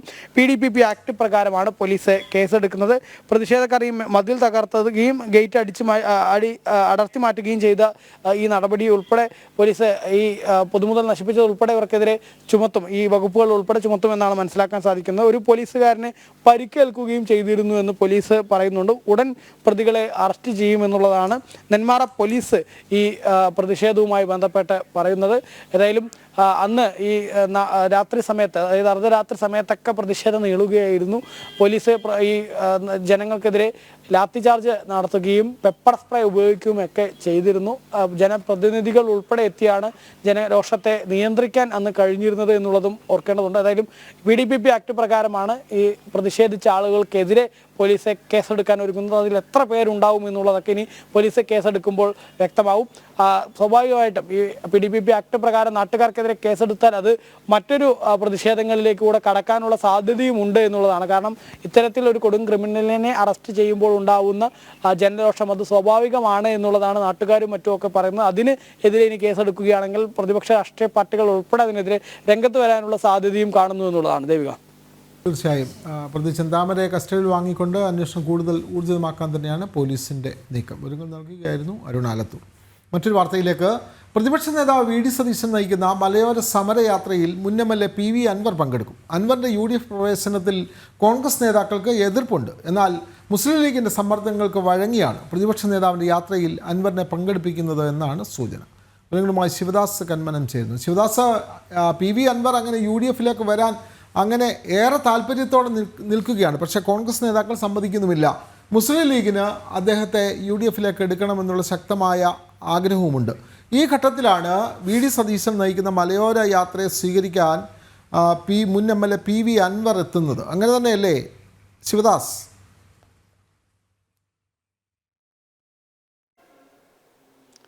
തീർച്ചയായും PV അൻവർ മുൻ MLA അദ്ദേഹം UDF പ്രവേശനത്തിന് വേണ്ടി വളരെയധികം ശ്രമിച്ചിരുന്നു. പക്ഷേ അത് കോൺഗ്രസ് നേതാക്കൾ തടയിടുകയായിരുന്നു. പ്രത്യേകിച്ച് ചില കോൺഗ്രസ് നേതാക്കളാണ് അതിനെ തടയിട്ടിരുന്നത്. അദ്ദേഹം പല തവണ പ്രധാനപ്പെട്ട നേതാക്കളെയെല്ലാം തന്നെ പോയി കണ്ടിരുന്നു. പക്ഷേ അദ്ദേഹത്തിൻ്റെ UDF പ്രവേശനം അത് അസാധ്യമായി തന്നെ നിലനിൽക്കുകയാണ് ചെയ്തത്. തിരുവനന്തപുരത്ത് പോയി അദ്ദേഹം പ്രധാനപ്പെട്ട നേതാക്കളെ KPCC അധ്യക്ഷനെയും അതോടൊപ്പം തന്നെ പ്രതിപക്ഷ നേതാവിനെയെല്ലാം തന്നെ നേരത്തെ തന്നെ അദ്ദേഹം കണ്ടിരുന്നു. LDFിൽ നിന്നും പുറത്തായതിനു ശേഷം നിരവധി കോൺഗ്രസ് നേതാക്കളെ അദ്ദേഹം UDF പ്രവേശനത്തിന് വേണ്ടി പോയി കണ്ടിരുന്നു, കൂടിക്കാഴ്ച നടത്തിയിരുന്നു.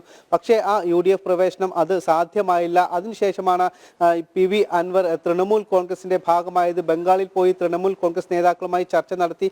അതിനുശേഷം അദ്ദേഹം തൃണമൂൽ കോൺഗ്രസിന്റെ സംസ്ഥാന കൺവീനറായി ചുമതലയേൽക്കുകയായിരുന്നു. ആ സമയത്ത് PV അൻവർ അദ്ദേഹത്തിന്റെ MLA സ്ഥാനവും രാജിവെച്ചതിന് ശേഷമാണ് അദ്ദേഹം തൃണമൂൽ കോൺഗ്രസിന്റെ ഭാരവാഹിത്വം ഏറ്റെടുത്തത്. ഇപ്പോൾ അദ്ദേഹം വീണ്ടും UDF പ്രവേശനത്തിലുള്ള ഒരു വഴി തെളിയിക്കുകയാണ്. പലപ്പോഴും ഇതുമായി ബന്ധപ്പെട്ട് ഇപ്പോഴും അദ്ദേഹം തുടർ ചർച്ചകൾ നടത്തിക്കൊണ്ടിരിക്കുന്നുണ്ട്. അതിന്റെ ഒരു ഭാഗമായി തന്നെയാണ് ഇപ്പോൾ പ്രതിപക്ഷ നേതാവ് നയിക്കുന്ന മലയോര സമരയാത്രയിൽ അതിന്റെ ഭാഗമാകാനുള്ള അദ്ദേഹത്തിന്റെ നീക്കവും. കഴിഞ്ഞ ദിവസം മാനന്തവാടിയിൽ പോയി പ്രതിപക്ഷ നേതാവ് VD സതീശനുമായി അദ്ദേഹം കൂടിക്കാഴ്ച നടത്തിയിരുന്നു. പക്ഷേ ആ കൂടിക്കാഴ്ച നടത്തിയ ആ സമയത്ത് അനുകൂലമായ ഒരു തീരുമാനം അദ്ദേഹത്തിന് ലഭിച്ചിരുന്നില്ല. ഒരുപക്ഷെ മറ്റ് UDF നേതാക്കളുമായി ആലോചിച്ച ശേഷം ഇക്കാര്യത്തിൽ തീരുമാനം എടുക്കാം എന്നാണ് അപ്പോൾ പ്രതിപക്ഷ നേതാവ് VD സതീശൻ പറഞ്ഞത്. എന്നാൽ പിന്നീട് മറ്റ് കോൺഗ്രസ് നേതാക്കളുമായി ചർച്ച നടത്തിയതിനു ശേഷം PV അൻവറിനെ പങ്കാളിയാക്കാനുള്ള ഒരു തീരുമാനമാണ് ഉണ്ടായത്. അതിനുശേഷം ഇന്നാണ് മലപ്പുറം ജില്ലയിൽ നിലമ്പൂരിൽ പ്രതിപക്ഷ നേതാവിന്റെ ഈ മലയോര സമരയാത്ര എത്തുന്നത്. ഈ 3 സ്ഥലങ്ങളിലാണ് ഈ സമരയാത്ര. നിലമ്പൂർ നിയോജക മണ്ഡലത്തിലെ 3 ഇടങ്ങളിലാണ് സമരയാത്രയ്ക്ക് സ്വീകരണം നൽകുന്നത്. ഇതിൽ എടക്കരയിലുള്ള പരിപാടിയിലാണ് PV അൻവർ പങ്കെടുക്കുക എന്ന് മനസ്സിലാക്കുന്നു. അദ്ദേഹം ഇത് ഫേസ്ബുക്കിൽ തന്നെ പോസ്റ്റ് ചെയ്തിട്ടുണ്ട്.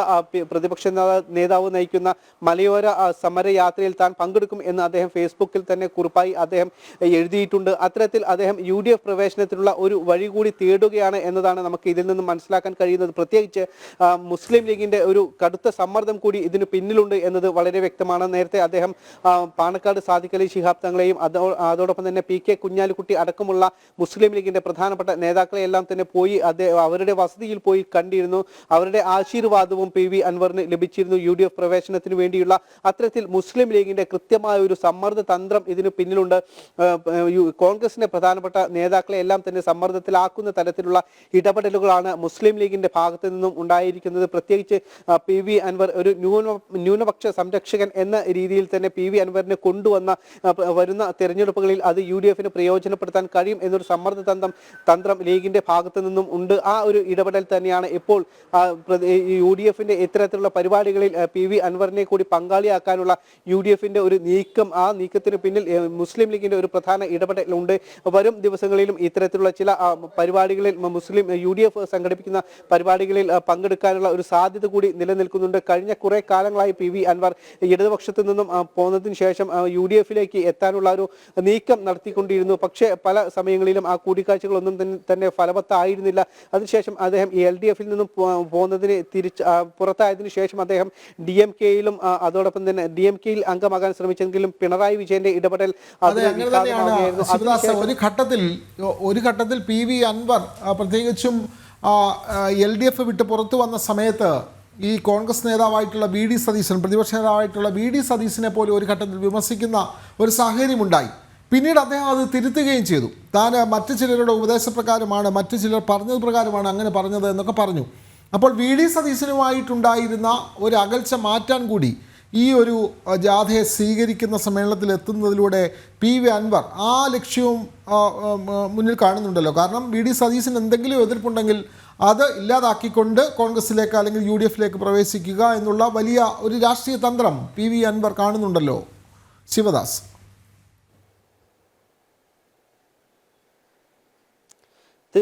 തീർച്ചയായും അത്തരത്തിൽ അത് വളരെ പ്രധാനപ്പെട്ട ഒരു കാര്യം തന്നെയാണ്. കാരണം നമുക്കറിയാം VD സതീശനെ രൂക്ഷമായി തന്നെ വിമർശിച്ചുകൊണ്ടായിരുന്നു അന്ന് LDFിന്റെ ഭാഗമായിരുന്നപ്പോൾ PV അൻവർ രംഗത്തുണ്ടായിരുന്നത്.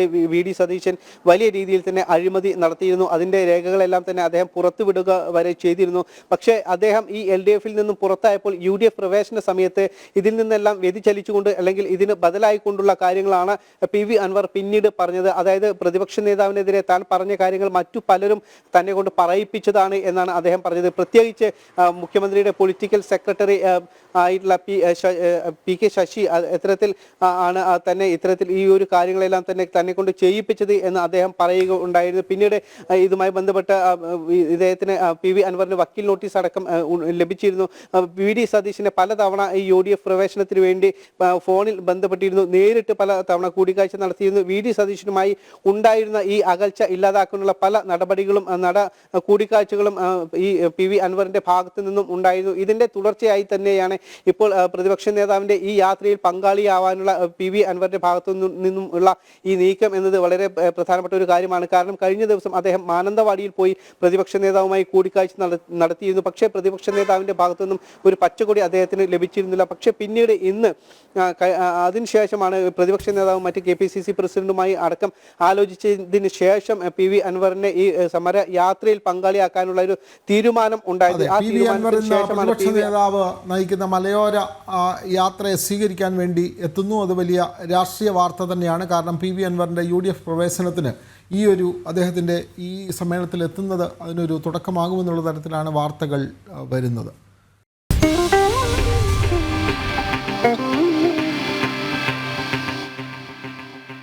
വളരെ പ്രധാനപ്പെട്ട മറ്റൊരു വാർത്തയിലേക്ക് കൂടി കടക്കുമ്പോൾ ചെറുകോൽപ്പുഴ ഹിന്ദുമത പരിഷത്തിന് മുന്നോടിയായുള്ള ജ്യോതി പ്രയാണ ഘോഷയാത്ര കൊല്ലം പന്മന ആശ്രമത്തിൽ നിന്നും ആരംഭിക്കും.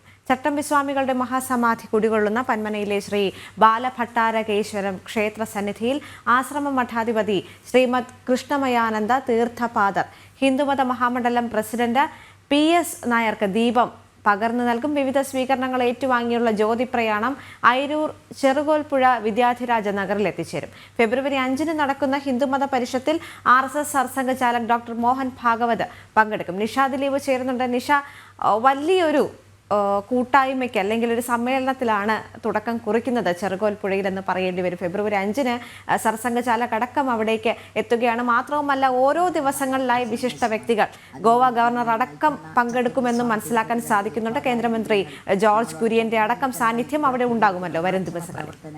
പ്രവർത്തകരാവണം അവരാണ് ഞങ്ങൾ ഈ കാണുന്ന ഇവിടെ നടക്കുന്ന എല്ലാ കാര്യങ്ങളും ലോകശ്രദ്ധ ദേവിക 113ാമത് അയിരൂർ ചെറുകോൽപ്പുഴ ഹിന്ദു മത പരിഷത്തിന് തുടക്കം കുറിച്ചുകൊണ്ടുള്ള ജ്യോതി പ്രയാണ ഘോഷയാത്രയാണ് അല്പസമയത്തിനകം തന്നെ പന്മനയിൽ നിന്നും ആരംഭിക്കുക. മതപരിഷത്ത് സമ്മേളനത്തിന്റെ വേദിയിലെ കെടാവിളക്കിൽ കൊളുത്തുന്നതിനായുള്ള ദീപശിഖ പ്രയാണം ഘോഷയാത്ര അല്പസമയത്തിനകം ആരംഭിക്കും. ചട്ടമ്പി സ്വാമികളുടെ മഹാസമാധി കുടികൊള്ളുന്ന കൊല്ലം പന്മനയിലെ ബാലഭട്ടാരകേശ്വരം ക്ഷേത്ര സന്നിധിയിൽ നിന്ന് ആശ്രമ മഠാധിപതി കൃഷ്ണമയാനന്ദ തീർത്ഥപാദർ പകർന്നു നൽകുന്ന ദീപം അല്പസമയത്തിനകം തന്നെ ഹിന്ദുമത മഹാമണ്ഡലം പ്രസിഡന്റ് PS നായർ ഏറ്റുവാങ്ങും. തുടർന്ന് ദീപവും വഹിച്ചുകൊണ്ടുള്ള ജ്യോതിപ്രയാണ ഘോഷയാത്രയ്ക്ക് തുടക്കമാകും. ആലപ്പുഴ, പത്തനംതിട്ട, കൊല്ലം ജില്ലകളിലെ ക്ഷേത്രങ്ങളും ഹിന്ദു സംഘടനകളും ആശ്രമങ്ങളും ഒക്കെ നൽകുന്ന സ്വീകരണങ്ങൾ വിവിധ ഇടങ്ങളിൽ ഏറ്റുവാങ്ങിക്കൊണ്ടായിരിക്കും പ്രയാണം അയിരൂർ ചെറുകോൽപ്പുഴയിൽ എത്തുന്നത്. 350ഓളം സ്ഥലങ്ങളിൽ ഈ ദീപശിഖ പ്രയാണത്തിന് സ്വീകരണം നൽകും. വിവിധ ആശ്രമങ്ങളും ക്ഷേത്രങ്ങളും ഒപ്പം തന്നെ ഹിന്ദു സംഘടനകളും ഒക്കെ നൽകുന്ന സ്വീകരണങ്ങൾ ഏറ്റുവാങ്ങിക്കൊണ്ടായിരിക്കും ഈ പ്രയാണം ചെറുകോൽപ്പുഴയിലെത്തുക. തുടർന്ന് അതായത് ഫെബ്രുവരി 2-ാം തീയതി 11 മണിയോടുകൂടിയായിരിക്കും ഈ ജ്യോതിപ്രയാണ ഘോഷയാത്ര ചെറുകോൽപ്പുഴയിൽ എത്തുന്നത്. തുടർന്നായിരിക്കും ഈ ഒരു സമ്മേളനത്തിന് തുടക്കം കുറിക്കുക. ഫെബ്രുവരി 2-ന് പമ്പാമണപ്പുറത്ത് വിദ്യാധിരാജ നഗറിലേക്ക് 11 മണിയോടുകൂടി ജ്യോതിപ്രയാണ ഘോഷയാത്ര എത്തും. ഒപ്പം തന്നെ എഴുമറ്റൂർ ശ്രീ പരമ ഭട്ടാരക ആശ്രമത്തിൽ നിന്നുള്ള ഛായാചിത്ര ഘോഷയാത്ര, അയിരൂർ പുതിയകാവിൽ നിന്നുള്ള പതാക ഘോഷയാത്ര, സദാനന്ദപുരം അവധൂതാശ്രമത്തിൽ നിന്നെത്തുന്ന പദയാത്ര എന്നിവ സമന്വയിച്ചാണ് ചെറുകോൽപ്പുഴയിലെ ശ്രീ വിദ്യാധിരാജ സ്മൃതി മണ്ഡപത്തിൽ എത്തിച്ചേരുന്നത്. പിന്നീട് അവിടെ നിന്ന് വാദ്യമേളങ്ങളുടെ അകമ്പടിയോടെ ശ്രീ വിദ്യാധിരാജ നഗറിലേക്ക് ഈ ഘോഷയാത്രകളെല്ലാം തന്നെ സ്വീകരിച്ച് ആനയിക്കപ്പെടും. തുടർന്ന് ഭദ്രദീപം തെളിയിച്ച് ഛായാചിത്ര പ്രതിഷ്ഠ നടത്തി പ്രസിഡന്റ് PS നായർ പതാക ഉയർത്തും. അതോടുകൂടിയായിരിക്കും ഈ സമ്മേളനത്തിന് തുടക്കമാവുക. അല്പസമയത്തിനകം തന്നെ ഈ പന്മനയിൽ നിന്നും പന്മനയിലെ ചട്ടമ്പി സ്വാമികളുടെ മഹാസമാധി കുടികൊള്ളുന്ന ബാലഭട്ടാരകേശ്വരം ക്ഷേത്ര സന്നിധിയിൽ നിന്നും അല്പസമയത്തിനകം തന്നെ ഈ ജ്യോതിപ്രയാണ ഘോഷയാത്ര ആരംഭിക്കും. അതിനുള്ള ഒരുക്കങ്ങളെല്ലാം തന്നെ പൂർത്തിയായി കഴിഞ്ഞു. നമ്മൾ ഈ ദൃശ്യങ്ങൾ കാണുന്നത് പോലെ തന്നെ ദൃശ്യങ്ങളിൽ കാണുന്നത് ഇപ്പോൾ ഈ ഘോഷയാത്രയ്ക്ക് മുന്നോടിയായി ഘോഷയാത്രയെ അനുഗമിക്കാനുള്ള ആളുകൾ എല്ലാവരും തന്നെ ഇവിടെ എത്തിച്ചേർന്നിട്ടുണ്ട്. അല്പസമയത്തിനകം തന്നെ ക്ഷേത്രത്തിലെ കെടാവിളക്കിൽ നിന്നും ദീപം പകർന്ന് നൽകും. ആ ദീപവും വഹിച്ചുകൊണ്ടുള്ള പ്രയാണ ഘോഷയാത്രയായിരിക്കും അല്പസമയത്തിനകം ഇവിടെ ആരംഭിക്കുന്നത്. ഹിന്ദു മഹാമണ്ഡലം പ്രസിഡന്റ് ശ്രീ PS നായർ നമുക്കൊപ്പം ചേരുന്നുണ്ട്.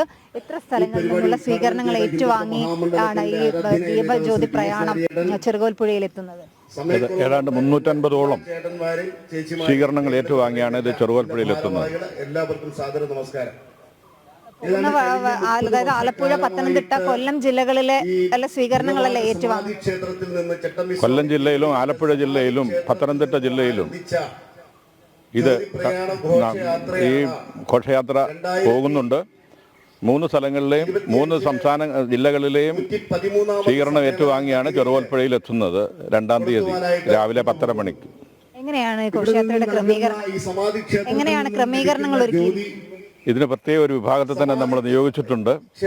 അവരെ ഓരോ പ്രദേശങ്ങളിലും നേരത്തെ പോയി അറിയിപ്പ് കൊടുത്തുകൊണ്ട് എല്ലാവർക്കും സ്വീകരണം ഒരുക്കുന്നതിനുള്ള സൗകര്യം ഉണ്ടാക്കിക്കൊണ്ടാണ് ഇതിന്റെ ക്രമീകരണം ചെയ്യപ്പെട്ടിട്ടുള്ളത്. ഇപ്പൊ ഒപ്പമുള്ള ആളുകൾ എല്ലാവരും ചെറുകോൽപ്പുഴ വരെ അനുഗമിക്കുന്നുണ്ടോ? ഇതിലേതാണ്ട് ഒരു വലിയ പങ്ക് ആൾക്കാർ ഇതിനെ ഈ 4 ദിവസവും അനുഗമിക്കുന്നുണ്ട് എന്നുള്ളതാണ് ഏറ്റവും ഇതിന്റെ വിജയം. കൃതജ്ഞത പറയുക എന്നുള്ളതാണ്. ദേവിക അല്പസമയത്തിനകം തന്നെ ക്ഷേത്രത്തിലെ കിടാവിളക്കിൽ നിന്നും പകരുന്ന ദീപവുമായി ചട്ടമ്പി സ്വാമികളുടെ മഹാസമാധി കുടികൊള്ളുന്ന ഈ പന്മനയിൽ നിന്നും അല്പസമയത്തിനകം തന്നെ ദീപജ്യോതി പ്രയാണം ആരംഭിക്കും. അതോടുകൂടി 113ാമത് ഹിന്ദുമത പരിഷത്തിന് സമാരംഭം കുറിച്ചുകൊണ്ടുള്ള ചടങ്ങുകൾക്ക് ഇവിടെ തുടക്കമാകും. ദേവിക. അതെ നിഷ, അങ്ങനെ തന്നെയാണ്. നമുക്കറിയാം വിദ്യാധിരാജ ചട്ടമ്പി സ്വാമികൾ എഴുമറ്റൂർ, പത്തനംതിട്ട ജില്ലയിലെ എഴുമറ്റൂർ സന്ദർശനവുമായി ബന്ധപ്പെട്ട് പിന്നീട് അദ്ദേഹം അയിരൂർ ചെറുകോൽപ്പുഴയിൽ സന്ദർശനം നടത്തി. അദ്ദേഹം അവിടെ ചില ആധ്യാത്മിക നേതാക്കളുമായി സംസാരിച്ചതിൻ്റെയൊക്കെ അടിസ്ഥാനത്തിലാണ് ഈ ചെറുകോൽപ്പുഴ ഹിന്ദുമത പരിഷത്തിന് പിന്നീട് തുടക്കമാകുന്നത്. ഏകദേശം 112 വർഷം കഴിഞ്ഞിരിക്കുന്നു. 113 വർഷമായി അയിരൂർ ചെറുകോൽപ്പുഴ, അതായത് പമ്പ നദിക്കരയിലാണ് ദക്ഷിണ ഭാരതത്തിലെ തന്നെ ഏറ്റവും വലിയ ഹിന്ദുമത മഹാസമ്മേളനം എന്ന് വിശേഷിപ്പിക്കാവുന്ന ഹൈന്ദവ സമ്മേളനം എല്ലാ വർഷവും നടക്കുന്നത്. പമ്പ മണപ്പുറത്ത് തന്നെയാണ്. ഈ വർഷം ഫെബ്രുവരി 2 മുതൽ 9 വരെയാണ് 113ാമത് ഹിന്ദുമത സമ്മേളനം നടക്കുന്നത്. നമുക്കറിയാം പമ്പ നദിക്കരയെ സംബന്ധിച്ച് 2 പ്രധാനപ്പെട്ട സമ്മേളനങ്ങളാണ് ആദ്യം നടക്കുക. അയിരൂർ ചെറുകോൽപ്പുഴ ഹിന്ദുമത പരിഷത്താണെങ്കിൽ ഈ പരിഷത്ത് അവസാനിക്കുന്ന ദിവസമാണ് മാരാമൺ ക്രൈസ്തവ കൺവെൻഷൻ. ഇതേ മണപ്പുറത്ത് മറ്റൊരു സ്ഥലത്തായി കോഴഞ്ചേരി മാരാമൺ മണപ്പുറത്തായി നടക്കുന്നത്. ഈ അയിരൂർ ചെറുകോൽപ്പുഴ ഹിന്ദുമത പരിഷത്തിന് തുടക്കം കുറിച്ച് എല്ലാ വർഷവും കൊല്ലം ജില്ലയിലെ പന്മന ചട്ടമ്പി സ്വാമികളുടെ സമാധി കേന്ദ്രത്തിൽ നിന്നാണ് ജ്യോതിപ്രയാണം ആരംഭിക്കുന്നത്. നേരത്തെ നിഷ സൂചിപ്പിച്ചതുപോലെ തന്നെ ഛായാചിത്ര പ്രയാണം ആരംഭിക്കുന്നത് എഴുമറ്റൂർ വിദ്യാധിരാജ ആശ്രമത്തിൽ നിന്നാണ്. അതേപോലെ തന്നെ മറ്റ് ദീപപ്രയാണം തുടങ്ങിയവ എല്ലാം കൂടി സംഗമിക്കുന്നത് 2-ാം തീയതിയാണ്. അയിരൂർ ചെറുകോൽപ്പുഴയിൽ സംഗമിച്ചിട്ടാണ് ഇത് വിദ്യാധിരാജ നഗറിലേക്ക് എത്തുന്നത്. നിഷ, ഈ ഹിന്ദുമത സമ്മേളനത്തിലെ ഇത്തവണത്തെ ഒരു പ്രധാനപ്പെട്ട ഒരു സമ്മേളനം എന്ന് പറയുന്നത് 5-ാം തീയതി RSSന്റെ സർസംഘചാലകായിട്ടുള്ള ഡോക്ടർ മോഹൻ ഭാഗവത് സമ്മേളനത്തിൽ പങ്കെടുക്കുന്നു എന്നുള്ളതാണ്.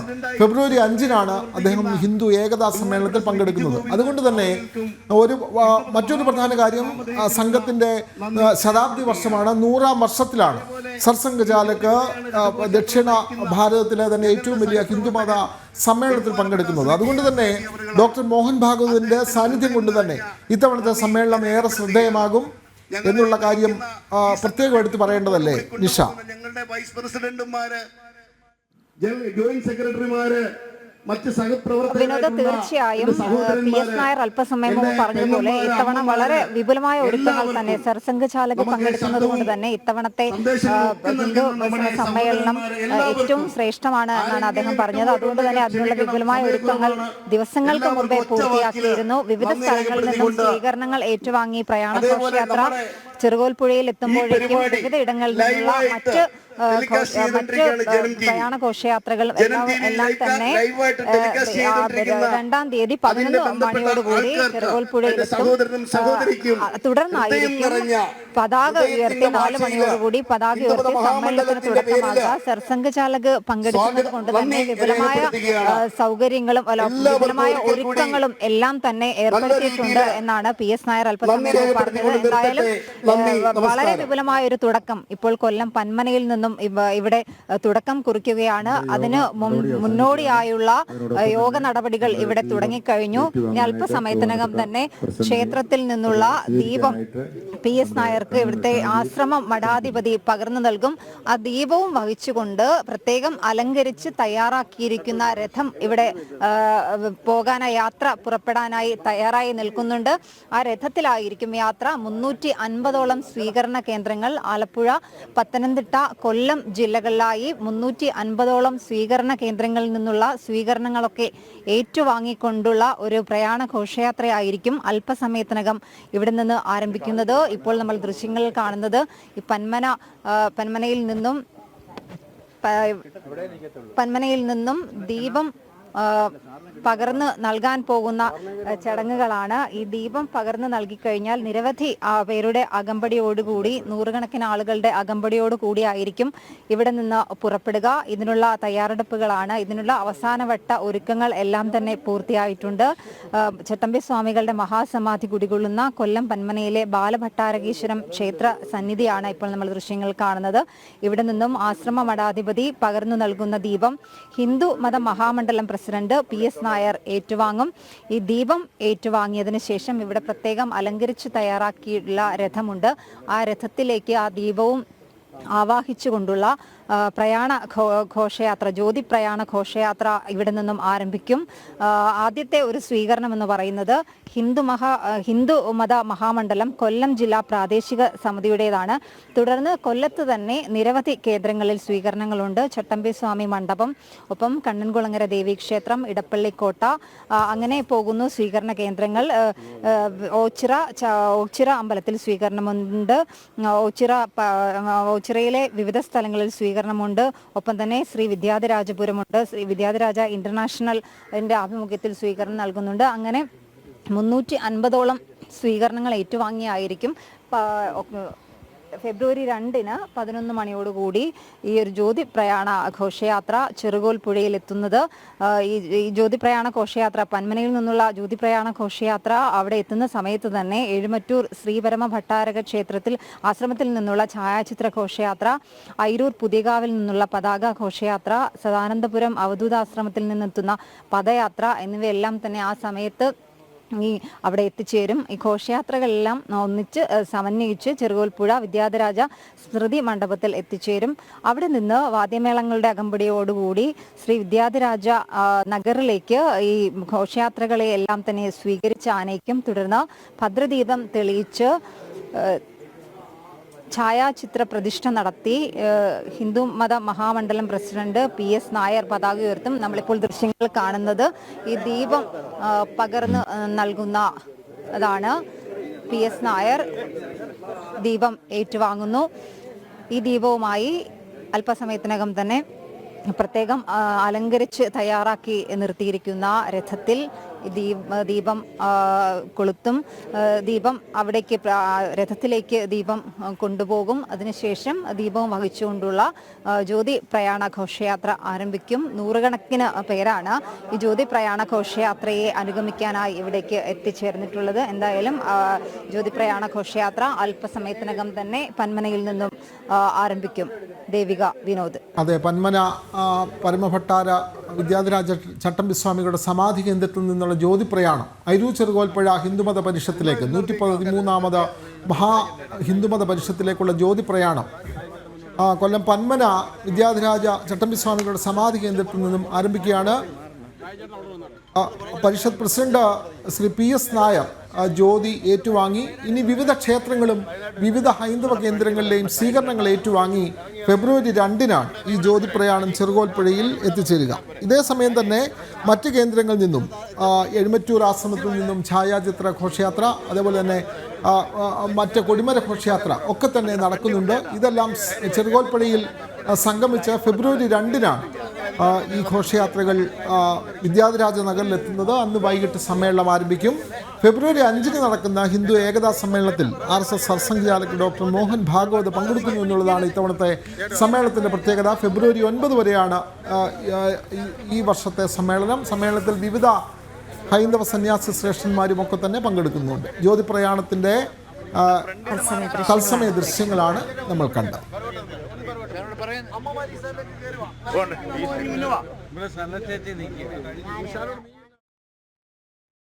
മറ്റ് റിപ്പോർട്ടുകളിലേക്ക് കൂടി എത്തുമ്പോൾ തിരുവനന്തപുരം ബാലരാമപുരം കോട്ടുകാൽ കോണത്ത് കാണാതായ കുട്ടി മരിച്ച നിലയിൽ. കുട്ടിയെ കണ്ടെത്തിയത് കിണറ്റിൽ നിന്ന്.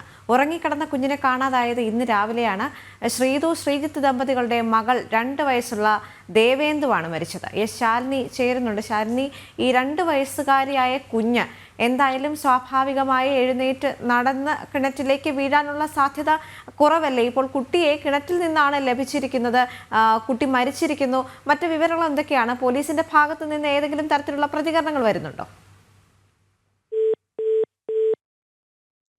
തിരുവനന്തപുരം ബാലരാമപുരം കോട്ടുകാൽ കോണത്ത് കാണാതായ 2.5 വയസ്സുകാരി മരിച്ച നിലയിൽ. കുട്ടിയെ കണ്ടെത്തിയത് കിണറ്റിൽ നിന്നാണ്. ഉറങ്ങിക്കിടന്ന കുഞ്ഞിനെ കാണാതായത് ഇന്ന് രാവിലെ.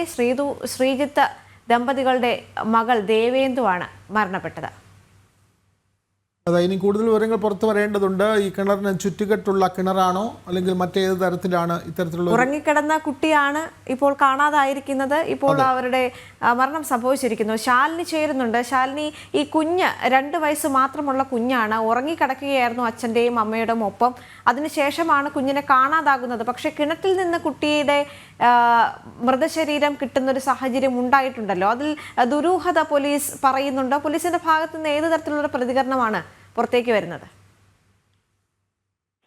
ദേവിക, അല്പസമയം മുമ്പാണ് തിരുവനന്തപുരം ബാലരാമപുരം കോട്ടുകാൽ കോണത്ത് കുട്ടിയെ കാണാനായിട്ടുള്ള വാർത്ത പുറത്തേക്ക് വരുന്നത്. അതിന് തൊട്ട് പിന്നാലെയാണ് ശ്രീജിത്ത് ദമ്പതികളുടെ മകൾ ദേവേന്ദു എന്ന് പറയുന്ന 2 വയസ്സുകാരി മരിച്ച നിലയിൽ കാണപ്പെട്ടത് എന്നുള്ള വാർത്ത. അതീവ ദുഃഖകരമായ ഒരു വാർത്ത കൂടിയാണ് ഇപ്പോൾ ബാലരാമപുരത്ത് നിന്നും വരുന്നത്. ഇന്ന് രാവിലെയാണ് ഈ കുട്ടിയെ കാണുന്നില്ല എന്നുള്ള വിവരം വീട്ടുകാർ അറിഞ്ഞത്. ഉറങ്ങിക്കിടന്ന കുട്ടിയാണ്. ഇന്നലെ രാത്രി ഭാര്യയും ഭർത്താവും ഉറങ്ങുമ്പോൾ ഇവർക്കൊപ്പം ഉണ്ടായിരുന്ന 2 വയസ്സുകാരിയാണ് ഇന്ന് പുലർച്ചെ മുതൽ കാണാതെയായത്. ഈ സംഭവത്തിൽ ബാലരാമപുരം പോലീസ് അപ്പോൾ തന്നെ ഈ പരാതി ലഭിച്ചതിന്റെ അടിസ്ഥാനത്തിൽ അന്വേഷണം ആരംഭിക്കുന്നു.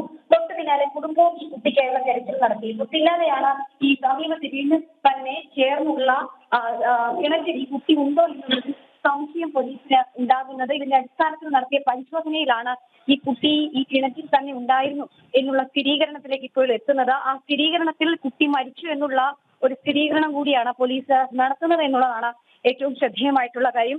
അതീവ ദുഃഖകരമായ വാർത്ത. ഒപ്പം തന്നെ ചില ദുരൂഹതകൾ ഈ സംഭവവുമായി ബന്ധപ്പെട്ട് ഉയരുകയാണ്. എന്താണ് അല്ലെങ്കിൽ എങ്ങനെയാണ് ഈ കുട്ടി ഈ കിണറ്റിലേക്ക് എത്തിയത് എന്നതടക്കമുള്ള കാര്യങ്ങളിൽ ഇപ്പോഴും പോലീസിനോ കുടുംബത്തിനോ വ്യക്തതയില്ല.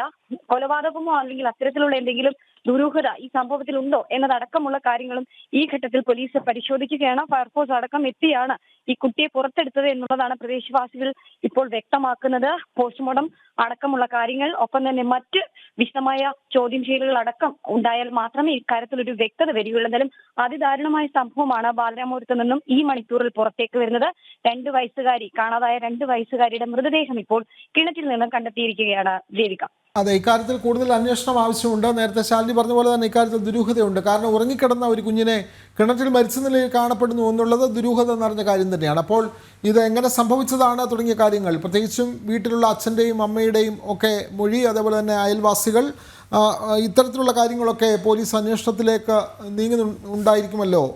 കുട്ടിയുടെ മൃതദേഹം പുറത്തെടുക്കുന്ന അടക്കമുള്ള കാര്യങ്ങളിലേക്ക് പോലീസ് നീങ്ങിയിട്ടുണ്ടോ ശാലിനി? അത്തരം കാര്യങ്ങൾ അറിയാൻ കഴിയുന്നുണ്ടോ?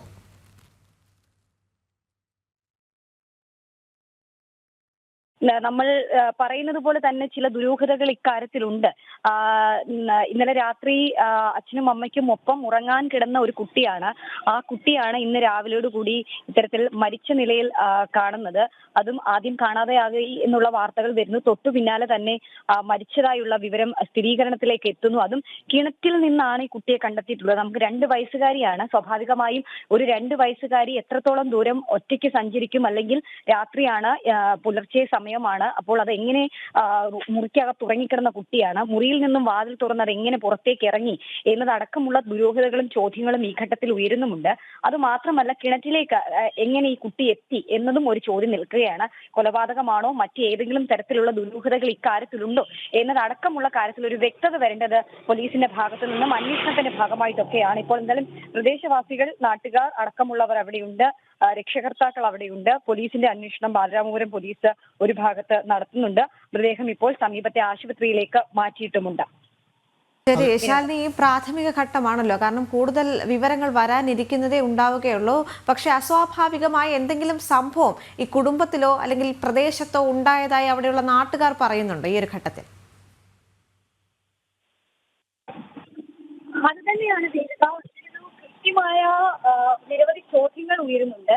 എന്താണ് ഇത്തരത്തിലൊരു സംഭവം ഉണ്ടാകാൻ കാരണം? ഏതെങ്കിലും തരത്തിലുള്ള നമ്മൾ മുൻപൊക്കെ കേട്ടിട്ടുള്ള അല്ലെങ്കിൽ കണ്ടിട്ടുള്ളത് പോലെയുള്ള സംഭവങ്ങൾക്കുമായി ഇതുമായി എന്തെങ്കിലും തരത്തിലുള്ള ബന്ധമുണ്ടോ എന്നതടക്കമുള്ള ചോദ്യങ്ങൾ ഉയരുന്നുണ്ട്. കാരണം പല ഘട്ടങ്ങളിലും സ്വന്തം രക്ഷകർത്താക്കൾ തന്നെ ഇത്തരത്തിൽ കുഞ്ഞിനെ കൊല്ലുന്നതടക്കമുള്ള വാർത്തകൾ റിപ്പോർട്ട് ചെയ്യുന്ന ഒരു സാഹചര്യത്തിൽ കൂടിയാണ് അച്ഛനും അമ്മയ്ക്കും ഒപ്പം ഉറങ്ങിക്കിടന്ന 2 വയസ്സുകാരി കിണറ്റിനുള്ളിൽ മരിച്ച നിലയിൽ കാണപ്പെടുന്നത്. സ്വാഭാവികമായും ചില സംശയങ്ങൾ, ദുരൂഹതകളൊക്കെ ഇക്കാര്യത്തിൽ തുടക്കം മുതൽ തന്നെ ഉയരുന്നുമുണ്ട്. എന്തായാലും അക്കാര്യത്തിലൊക്കെ ഒരു വ്യക്തത നൽകേണ്ടത് ബാലരാമപുരം പോലീസാണ്. പോലീസ് ഇപ്പോൾ രാവിലെ തന്നെ ഈ സംഭവവുമായി ബന്ധപ്പെട്ട് മിസ്സിംഗ് കേസ് രജിസ്റ്റർ ചെയ്തുകൊണ്ടാണ് അന്വേഷണം ആരംഭിച്ചിട്ടുള്ളത്. ഒപ്പം തന്നെ ഈ കുഞ്ഞിന്റെ പരിശോധന അടക്കമുള്ള കാര്യങ്ങളും ഇപ്പോൾ നടത്തിക്കൊണ്ടിരിക്കുകയാണ്. എന്തായാലും മൃതദേഹം സമീപത്തെ ആശുപത്രിയിലേക്ക് മാറ്റിയിട്ടുണ്ട്. മറ്റ് വ്യക്തതകൾ വിശദമായ പരിശോധനകൾക്ക് ശേഷമായിരിക്കും മനസ്സിലാവുക. സാഹചര്യ തെളിവുകൾ അടക്കമുള്ള കാര്യങ്ങൾ പരിശോധിക്കേണ്ടിയിരിക്കുന്നു. കുടുംബവുമായി ബന്ധപ്പെട്ട ചില ചോദ്യം ചെയ്യലുകൾ അടക്കം ഉണ്ടാകേണ്ട സാഹചര്യമുണ്ട്. കാരണം ഉറങ്ങിക്കിടക്കുമ്പോൾ ഈ കുട്ടി എങ്ങനെയാണ്, ഒപ്പം തന്നെ ഇവരുടെ ഇവരും തമ്മിലുള്ള ഏതെങ്കിലും തരത്തിലുള്ള സ്വരച്ചേർച്ചകളോ അല്ലെങ്കിൽ അങ്ങനെ എന്തെങ്കിലും ഉണ്ടായിട്ടുണ്ടോ, ഏതെങ്കിലും തരത്തിലുള്ള ദുരൂഹതകൾ ഉണ്ടായിട്ടുണ്ടോ, അങ്ങനെയൊക്കെയുള്ള കാര്യത്തിൽ ഒരു ഔദ്യോഗിക വ്യക്തത നൽകേണ്ടത് പോലീസ് തന്നെയാണ്. എന്തായാലും പോലീസ് ഇക്കാര്യത്തിൽ കൂടുതൽ വിശദാംശങ്ങൾ വരും മണിക്കൂറിൽ പുറത്തുവിടും എന്നുള്ളത് തന്നെയാണ് നമ്മൾ പ്രതീക്ഷിക്കുകയും ചെയ്യുന്നത്. അതെ, വരും മണിക്കൂറിലാണ് ഈ സംഭവത്തിന്മേലുള്ള കൂടുതൽ വിവരങ്ങൾ പുറത്തു വരേണ്ടത്. കാരണം ഉറങ്ങിക്കിടന്ന ഒരു കുട്ടി കിണറ്റിൽ മരിച്ച നിലയിൽ കാണപ്പെടുന്നു എന്നുള്ളത് വളരെ ദുരൂഹത നിറഞ്ഞ കാര്യം തന്നെയാണ്. പ്രത്യേകിച്ചും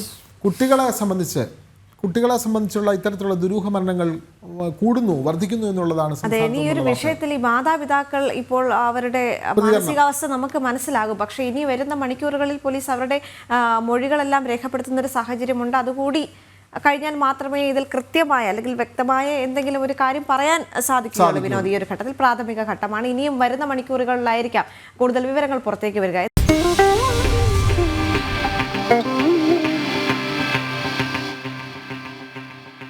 തിരുവനന്തപുരത്ത് നിന്ന് ദുഃഖവാർത്തയാണ്. തിരുവനന്തപുരം ബാലരാമപുരം കോട്ടുകാൽ കോണത്ത് കാണാതായ കുട്ടി മരിച്ച നിലയിൽ. കുട്ടിയെ കണ്ടെത്തിയത് കിണറ്റിൽ നിന്നാണ്. ഉറങ്ങിക്കിടന്ന കുഞ്ഞിനെ കാണാതായത് ഇന്ന് രാവിലെ. ശ്രീജിത്ത് ദമ്പതികളുടെ മകൾ 2 വയസ്സുള്ള ദേവേന്ദുവാണ് മരിച്ചത്. ശാലിനി തുടരുന്നുണ്ട്. ശാലിനി, ഇൻക്വസ്റ്റ് നടപടികളുമായി ബന്ധപ്പെട്ട് എന്തെങ്കിലും അറിയാൻ സാധിക്കുന്നുണ്ടോ? പ്രാഥമികമായി കുട്ടിയുടെ മൃതദേഹത്തിൽ നിന്ന് അസ്വാഭാവികമായി എന്തെങ്കിലും കണ്ടെത്തിയിട്ടുണ്ടോ? അതുമായി ബന്ധപ്പെട്ട് എന്തെങ്കിലും വിവരങ്ങൾ ഈ ഒരു ഘട്ടത്തിൽ പുറത്തേക്ക് വരുന്നുണ്ടോ? കാരണം ഇതൊരു പ്രാഥമിക ഘട്ടമാണ്. കൂടുതൽ വിവരങ്ങൾ വരുന്ന മണിക്കൂറുകളിൽ മാത്രമേ അറിയാൻ സാധിക്കുകയുള്ളൂ എങ്കിൽ പോലും പോലീസിന്റെ ഭാഗത്തു നിന്ന് ഏറ്റവും പുതുതായി എന്തെങ്കിലും അറിയാൻ സാധിക്കുന്നുണ്ടോ? നിലവിൽ ദേവിക, നമ്മളിപ്പോൾ മനസ്സിലാക്കുന്നത് ഈ വീട്ടിലൊരു തീപിടുത്തം ഉണ്ടായി എന്നുള്ളതാണ്. തീപിടുത്തം ഉണ്ടായതിനു ശേഷമാണ് വീട്ടുകാർ ഉണരുന്നത്. ഉണർന്നതിന് ശേഷമാണ് ഈ കുട്ടി കാണാതായിട്ടുണ്ട് എന്നുള്ളൊരു സ്ഥിരീകരണത്തിലേക്ക് കുടുംബം എത്തുന്നത്. തൊട്ടു പിന്നാലെയാണ് പോലീസിലേക്ക് പരാതി നൽകുകയും കുടുംബം അടക്കമുള്ളവർ ഒരു അന്വേഷണം നടത്തുകയും ചെയ്തിട്ടുള്ളത്. ഇപ്പോൾ നിലവിൽ ഈ വീട് പോലീസ് പൂട്ടി സീൽ ചെയ്തിരിക്കുകയാണ്. അപ്പോൾ എന്തെങ്കിലുമൊക്കെ ദുരൂഹതകൾ ഇക്കാര്യത്തിൽ ഉണ്ട് എന്നുള്ളത് വ്യക്തം ആവുകയാണ്. ഒപ്പം തന്നെ എങ്ങനെയാണ് ഈ കുട്ടി ഈ കിണറ്റിലേക്ക് എത്തിയത് എന്നുള്ള കാര്യത്തിലും ഇപ്പോൾ ഒരു അവ്യക്തത തുടരുകയും ചെയ്യുന്നുണ്ട്. എന്തായാലും അക്കാര്യത്തിലടക്കം വിശദമായ പരിശോധന പോലീസിന്റെ ഭാഗത്ത് നിന്ന് നടക്കുകയാണ്. ഒപ്പം തന്നെ ഇതിന്റെ കൂടുതൽ വിശദാംശങ്ങൾ അടക്കമുള്ള കാര്യങ്ങൾ ശേഷം മാത്രമായിരിക്കും വരിക. ഇൻക്വസ്റ്റ് നടപടികളൊക്കെ ഇപ്പോഴും നടക്കുന്നുണ്ട് എന്നുള്ളതാണ് നമ്മൾ മനസ്സിലാക്കുന്നത്. അങ്ങനെയാണ് ഇതിന്റെ നിലവിലെ ഒരു സാഹചര്യം പൊക്കോണ്ടിരിക്കുന്നത്. എന്തായാലും അതീവ ദാരുണമായൊരു സംഭവം, അതീവ ദുഃഖകരമായൊരു സംഭവമാണ്. മുൻപൊക്കെ നമുക്കറിയാം, കേരളത്തിൽ ഇത്തരത്തിൽ മിസ്സിംഗ് കേസുകൾ ഉണ്ടാകുമ്പോൾ മാധ്യമങ്ങളടക്കമുള്ളവർ ഒറ്റക്കെട്ടായി കുട്ടിയുടെ ദൃശ്യങ്ങളടക്കം പുറത്തുവിട്ട് ഇതിന്റെ ഒരു സഹായത്തിന് നിൽക്കുന്ന ആ ഒരു സാഹചര്യത്തിലേക്ക്, ഘട്ടത്തിലേക്ക് നമ്മൾ അടക്കമുള്ളവർ കടക്കാനിരിക്കുന്ന സാഹചര്യത്തിൽ തന്നെ തന്നെയാണ് ആ ദുഃഖ വാർത്ത ബാലരാമപുരത്ത് നിന്നും വരുന്നത് എന്നുള്ളതാണ് ഏറ്റവും ഖേദകരമായിട്ടുള്ള കാര്യം. എന്തായാലും പോലീസിന്റെ അന്വേഷണം നടക്കുകയാണ്. പരിശോധനകൾ അടക്കമുള്ള കാര്യങ്ങൾ നടന്നതിന് ശേഷം നിലവിൽ ഇപ്പോൾ വീട് പൂട്ടി സീൽ ചെയ്തിരിക്കുന്നു ബാലരാമപുരം പോലീസ് എന്നുള്ളതാണ് നമുക്ക് അറിയാൻ സാധിക്കുന്നത്. ദുരൂഹതകൾ അടക്കമുള്ള കാര്യങ്ങൾ നീങ്ങണമെങ്കിൽ ഇനി മണിക്കൂറുകൾ എടുക്കും എന്നുള്ളതിൽ സംശയമില്ല. അല്പസമയത്തിനകം ഒരുപക്ഷെ ഇതിന്റെ ലൈവ് അപ്ഡേഷൻ അടക്കം ജനം ടിവിയുടെ പ്രേക്ഷകരിലേക്ക് എത്തിക്കാൻ കഴിയുമെന്നുള്ളതാണ് നമ്മൾ പ്രതീക്ഷിക്കുകയും ചെയ്യുന്നത്. ശാലിനി, അതോടൊപ്പം തന്നെ ആ മാതാപിതാക്കൾക്കൊപ്പം മറ്റാരെങ്കിലും ആ വീട്ടിൽ ഉണ്ടായിരുന്നോ ആ ഒരു ഘട്ടത്തിൽ? അതുമായി ബന്ധപ്പെട്ട എന്തെങ്കിലും വിവരങ്ങൾ അറിയാൻ സാധിക്കുന്നുണ്ടോ? ദേവിക, നിലവിൽ അത്തരത്തിലുള്ള വിശദാംശങ്ങൾ ഒന്നും തന്നെ പോലീസ് നമുക്ക് കൈമാറിയിട്ടില്ല. വിശദാംശങ്ങൾ വന്നു തുടങ്ങുന്നതേ ഉള്ളൂ. കുടുംബം ആരൊക്കെയായിരുന്നു ആ വീട്ടിൽ ഉണ്ടായിരുന്നത് എന്നതടക്കമുള്ള കാര്യത്തിൽ നിലവിൽ ഒരു വ്യക്തത പോലീസ് നൽകിയിട്ടില്ല. ശ്രീതു ശ്രീജിത്ത് ദമ്പതികളുടെ മകളാണ് ദേവേന്ദു എന്ന പെൺകുട്ടി ആണ്. 2 വയസ്സുകാരിയാണ് എന്നുള്ള വിവരമല്ലാതെ അതിനപ്പുറം ഒരു കൂടുതൽ വിശദാംശങ്ങളിലേക്കോ വീട്ടിൽ ആരൊക്കെ ഉണ്ടായിരുന്നു, സംശയകരമായ ഏതെങ്കിലും തരത്തിലുള്ള സംഭവങ്ങൾ അവിടെ ഉണ്ടായിട്ടുണ്ടോ എന്നതടക്കമുള്ള കാര്യങ്ങളിൽ നിലവിൽ പോലീസ് ഒരു വ്യക്തത നമുക്ക് നൽകിയിട്ടില്ല. ഒരുപക്ഷെ അല്പസമയത്തിനകം പോലീസ് മേധാവികൾ അടക്കമുള്ളവർ ഇക്കാര്യത്തിൽ പ്രതികരിക്കും, വിശദാംശങ്ങൾ നൽകുമെന്നുള്ളതാണ് നമ്മൾ പ്രതീക്ഷിക്കുന്നത്. എന്തായാലും ഉറങ്ങിക്കിടന്ന ഒരു കുട്ടിയെ കാണാനില്ല എന്നുള്ള ഒരു മിസ്സിംഗ് കേസിൽ തുടങ്ങിയ അന്വേഷണം ഒടുവിൽ മണിക്കൂറുകൾക്കുള്ളിൽ അല്ലെങ്കിൽ കുറച്ച് നിമിഷങ്ങൾക്കുള്ളിൽ തന്നെയാണ് അതൊരു മരണ വാർത്തയിലേക്ക് എത്തിയിട്ടുള്ളത്. അത് കിണറ്റിൽ നിന്ന് ദുരൂഹ സാഹചര്യത്തിൽ തന്നെ ആ പെൺകുട്ടിയുടെ മൃതശരീരം കണ്ടെത്തി എന്നുള്ള അതീവ ദുഃഖകരമായിട്ടുള്ള സംഭവമാണ്. എന്തായാലും ബാലരാമപുരം പോലീസിന്റെ അന്വേഷണം ആരംഭിച്ചിരിക്കുകയാണ്, നടന്നുകൊണ്ടിരിക്കുന്നു. ഇൻക്വസ്റ്റ് നടപടികൾ നടക്കുന്നു. ഈ വീട്ടിൽ തീപിടുത്തം ഉണ്ടായി എന്നുള്ളൊരു സൂചനകൾ കൂടി ഈ ഘട്ടത്തിൽ വരുന്നുണ്ട്. ആ തീപിടുത്തം ഉണ്ടായതിന്റെ പശ്ചാത്തലത്തിലാണ് ഈ രക്ഷകർത്താക്കൾ എത്തിക്കുന്നത്. എത്തിയപ്പോഴാണ് ഈ കുട്ടി അടുത്തില്ല അല്ലെങ്കിൽ തങ്ങൾക്കൊപ്പം ഉറങ്ങിക്കിടന്ന കുട്ടി അടുത്തില്ല എന്നുള്ള വസ്തുത അവർ തിരിച്ചറിയുന്നത്. ഇതിന്റെ അടിസ്ഥാനത്തിലാണ് പിന്നീട് അന്വേഷണം ആരംഭിച്ചിട്ടുള്ളത് എന്നുള്ളതാണ് അവർ വ്യക്തമാക്കുകയും ചെയ്തിട്ടുള്ളത്. അതിലേതെങ്കിലും തരത്തിലുള്ള ദുരൂഹതയുണ്ടോ, ഈ തീപിടുത്തം എങ്ങനെയുണ്ടായി എന്നതടക്കമുള്ള കാര്യങ്ങളിലും ഇനി വ്യക്തതകളും അതിലൊരു സ്ഥിരീകരണവും ഒക്കെ തന്നെ വരേണ്ടിയിരിക്കുന്നു. എന്തായാലും അതടക്കമുള്ള കാര്യങ്ങളിൽ ബാലരാമപുരം പോലീസ് അന്വേഷണം തുടരുകയാണ്. ശരി. തിരുവനന്തപുരം ബാലരാമപുരം കോട്ടുകൽക്കോണത്ത് കാണാതായ കുട്ടി മരിച്ച നിലയിൽ. കുട്ടിയെ കണ്ടെത്തിയത് കിണറ്റിൽ നിന്ന്. ഉറങ്ങിക്കിടന്ന കുഞ്ഞിനെ കാണാതായത് ഇന്ന് രാവിലെയാണ്. ശ്രീതു ശ്രീജിത്ത് ദമ്പതികളുടെ മകൾ 2 വയസ്സുള്ള ദേവേന്ദു ആണ് മരിച്ചത്. ശാലിനി അവിടെ നിന്ന് തുടരുന്നുണ്ട്. ശാലിനി, നമുക്കറിയാം ഇനി വരുന്ന മണിക്കൂറുകളിൽ തത്സമയ ദൃശ്യങ്ങളും പ്രതികരണങ്ങളുമായി നമുക്ക് ചേരേണ്ടതുണ്ട്. അതിന് മുന്നോടിയായി തന്നെ ഇപ്പോൾ കൂടുതൽ ദുരൂഹതകൾ ഈ ഒരു വിഷയത്തിൽ ഉണ്ടോ ഇല്ലയോ എന്നുള്ള കാര്യത്തിൽ പോലും സംശയങ്ങൾ നിലനിൽക്കുന്നുണ്ട്. കാരണം എങ്ങനെയാണ് ഈ കുട്ടി കിണറ്റിലേക്ക് എത്തുന്നത്? അത് ശരിക്കും ഒരു ദുരൂഹത സൃഷ്ടിക്കുന്ന ഒരു കാര്യം തന്നെയാണല്ലോ. കാരണം 2 വയസ്സുള്ള ഒരു കുട്ടിക്ക് അവിടെ നിന്ന് രാത്രി അമ്മയോടും അച്ഛനോടും ഒത്ത് ഉറങ്ങുകയായിരുന്ന കുട്ടി എങ്ങനെ കിണറ്റിന്റെ കരയിലേക്ക് എത്തി അല്ലെങ്കിൽ കിണറ്റിൽ വീണു? നമ്മുടെ പ്രേക്ഷകരും അങ്ങനെ തന്നെയാണ് പ്രതികരിക്കുന്നത്. അനിൽകുമാർ എസ് പറയുന്നു, അമ്മ അറിയാതെ കുട്ടിയെ നഷ്ടപ്പെടില്ല തുടങ്ങിയ കാര്യങ്ങളൊക്കെ പറയുന്നു. അമ്മയും അച്ഛനും അതേപോലെ വീട്ടിലുള്ളവരെ അറിയാതെ ഈ കുട്ടി, നമുക്ക് ഈ ഒരു ഘട്ടത്തിൽ ഇതൊന്നും പറയാൻ സാധിക്കില്ല. കാരണം എങ്ങനെയാണ് ആ കുട്ടി കിണറ്റിലേക്ക് എത്തിയത് എന്നുള്ള കാര്യത്തിൽ ഇപ്പോഴും വ്യക്തത വന്നിട്ടില്ല. മാത്രവുമല്ല, മാതാപിതാക്കൾ ഉറങ്ങിക്കിടക്കുന്ന സമയത്ത് എങ്ങനെയാണ് ഇത്തരത്തിലൊരു സംഭവം ഉണ്ടായത് തുടങ്ങിയുള്ള കാര്യത്തിൽ കൂടുതൽ വ്യക്തത വരേണ്ടതുണ്ടല്ലോ ശാലിനി ഈ ഒരു ഘട്ടത്തിൽ. പക്ഷേ കൃത്യമായി ഇപ്പോൾ ആ വീട് പൂട്ടിയിട്ടിരിക്കുകയാണെന്ന് മനസ്സിലാക്കാൻ സാധിക്കുന്നുണ്ട്. അവരുടെ മാതാപിതാക്കളെ ഇപ്പോൾ എങ്ങോട്ടേക്കാണ് മാറ്റിയിരിക്കുന്നത്? അതുമായി ബന്ധപ്പെട്ട് എന്തെങ്കിലും അറിയാൻ സാധിക്കുന്നുണ്ടോ?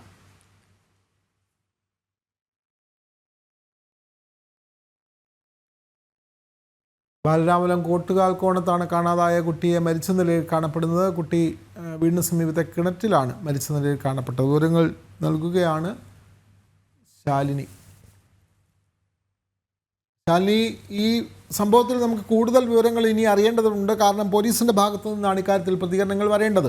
ദുരൂഹത എന്തെല്ലാം കാര്യത്തിലുണ്ട് എന്നുള്ളത്. അതുമാത്രമല്ല, കുട്ടിയുടെ മൃതദേഹം പുറത്തെടുത്ത് പരിശോധിച്ചാൽ മാത്രമേ ഇത്തരം കാര്യങ്ങൾ കൂടുതൽ വിവരങ്ങൾ പുറത്തു വരികയുള്ളൂ. നമ്മൾ ഇപ്പോൾ തത്സമയ ദൃശ്യങ്ങളിലേക്ക് വരുമ്പോൾ അവിടെ ഫയർഫോഴ്സ് അടക്കമുള്ള സംവിധാനങ്ങൾ അവിടെ എത്തിയിട്ടുണ്ട്. അത് കുട്ടിയെ പുറത്തെടുക്കുന്നതിനുള്ള നടപടിക്രമങ്ങൾ ആരംഭിച്ചിട്ടുണ്ടോ ശാലിനി? മറ്റു വിവരങ്ങൾ? നിലവിൽ അത്തരത്തിൽ നടപടികൾ പുരോഗമിക്കുകയാണ് വിനോദ്. അതോടൊപ്പം തന്നെ അമ്മയുടെ സഹോദരരെയും അടുത്ത ബന്ധുക്കളെയും പോലീസ് ചോദ്യം ചെയ്യുന്നുണ്ട് എന്നുള്ളതാണ് ഏറ്റവും പുതിയ വിവരമായി ബാലരാമപുരത്ത് നിന്നും വരുന്നത്. ഫയർഫോഴ്സ് എത്തി കുഞ്ഞിന്റെ മൃതദേഹം അവിടെ കിണറ്റിൽ നിന്നും പുറത്തെടുത്തിട്ടുണ്ട്, ആശുപത്രിയിലേക്ക് മാറ്റിയിട്ടുണ്ട് എന്നുള്ളതാണ് നമുക്ക് അവിടെ നിന്നും നൽകാൻ കഴിയുന്ന വിവരം. ഒപ്പം തന്നെ ഈ സംഭവത്തിൽ ദുരൂഹത നിലനിൽക്കുന്ന ഒരു സാഹചര്യത്തിൽ കുട്ടിയുടെ അമ്മ, അമ്മയുടെ സഹോദരൻ, അടുത്ത ബന്ധുക്കൾ, ഇതിന്റെ സമീപത്ത്, ഇവരുടെ വീടിന് സമീപത്ത് തന്നെയാണ് അടുത്ത ബന്ധുക്കൾ താമസിക്കുന്നത്. ഇവരടക്കമുള്ളവരെയും ഒപ്പം വീട്ടിലുണ്ടായിരുന്ന അമ്മയുടെ സഹോദരൻ അടക്കമുള്ളവരെയും പോലീസ് ചോദ്യം ചെയ്യുന്നുണ്ട് എന്നുള്ളതാണ്. അത് മറ്റ് ദുരൂഹതയുടെ പേരിൽ മാത്രമുള്ള ഒരു ചോദ്യം ചെയ്യലാണ്, മറ്റ് സ്ഥിരീകരണങ്ങൾ ഒന്നുമില്ലാത്ത ഒരു ചോദ്യം ചെയ്യൽ എന്ന് മാത്രമായിരിക്കും നമുക്ക് ഈ ഘട്ടത്തിൽ പറയാനാവുക.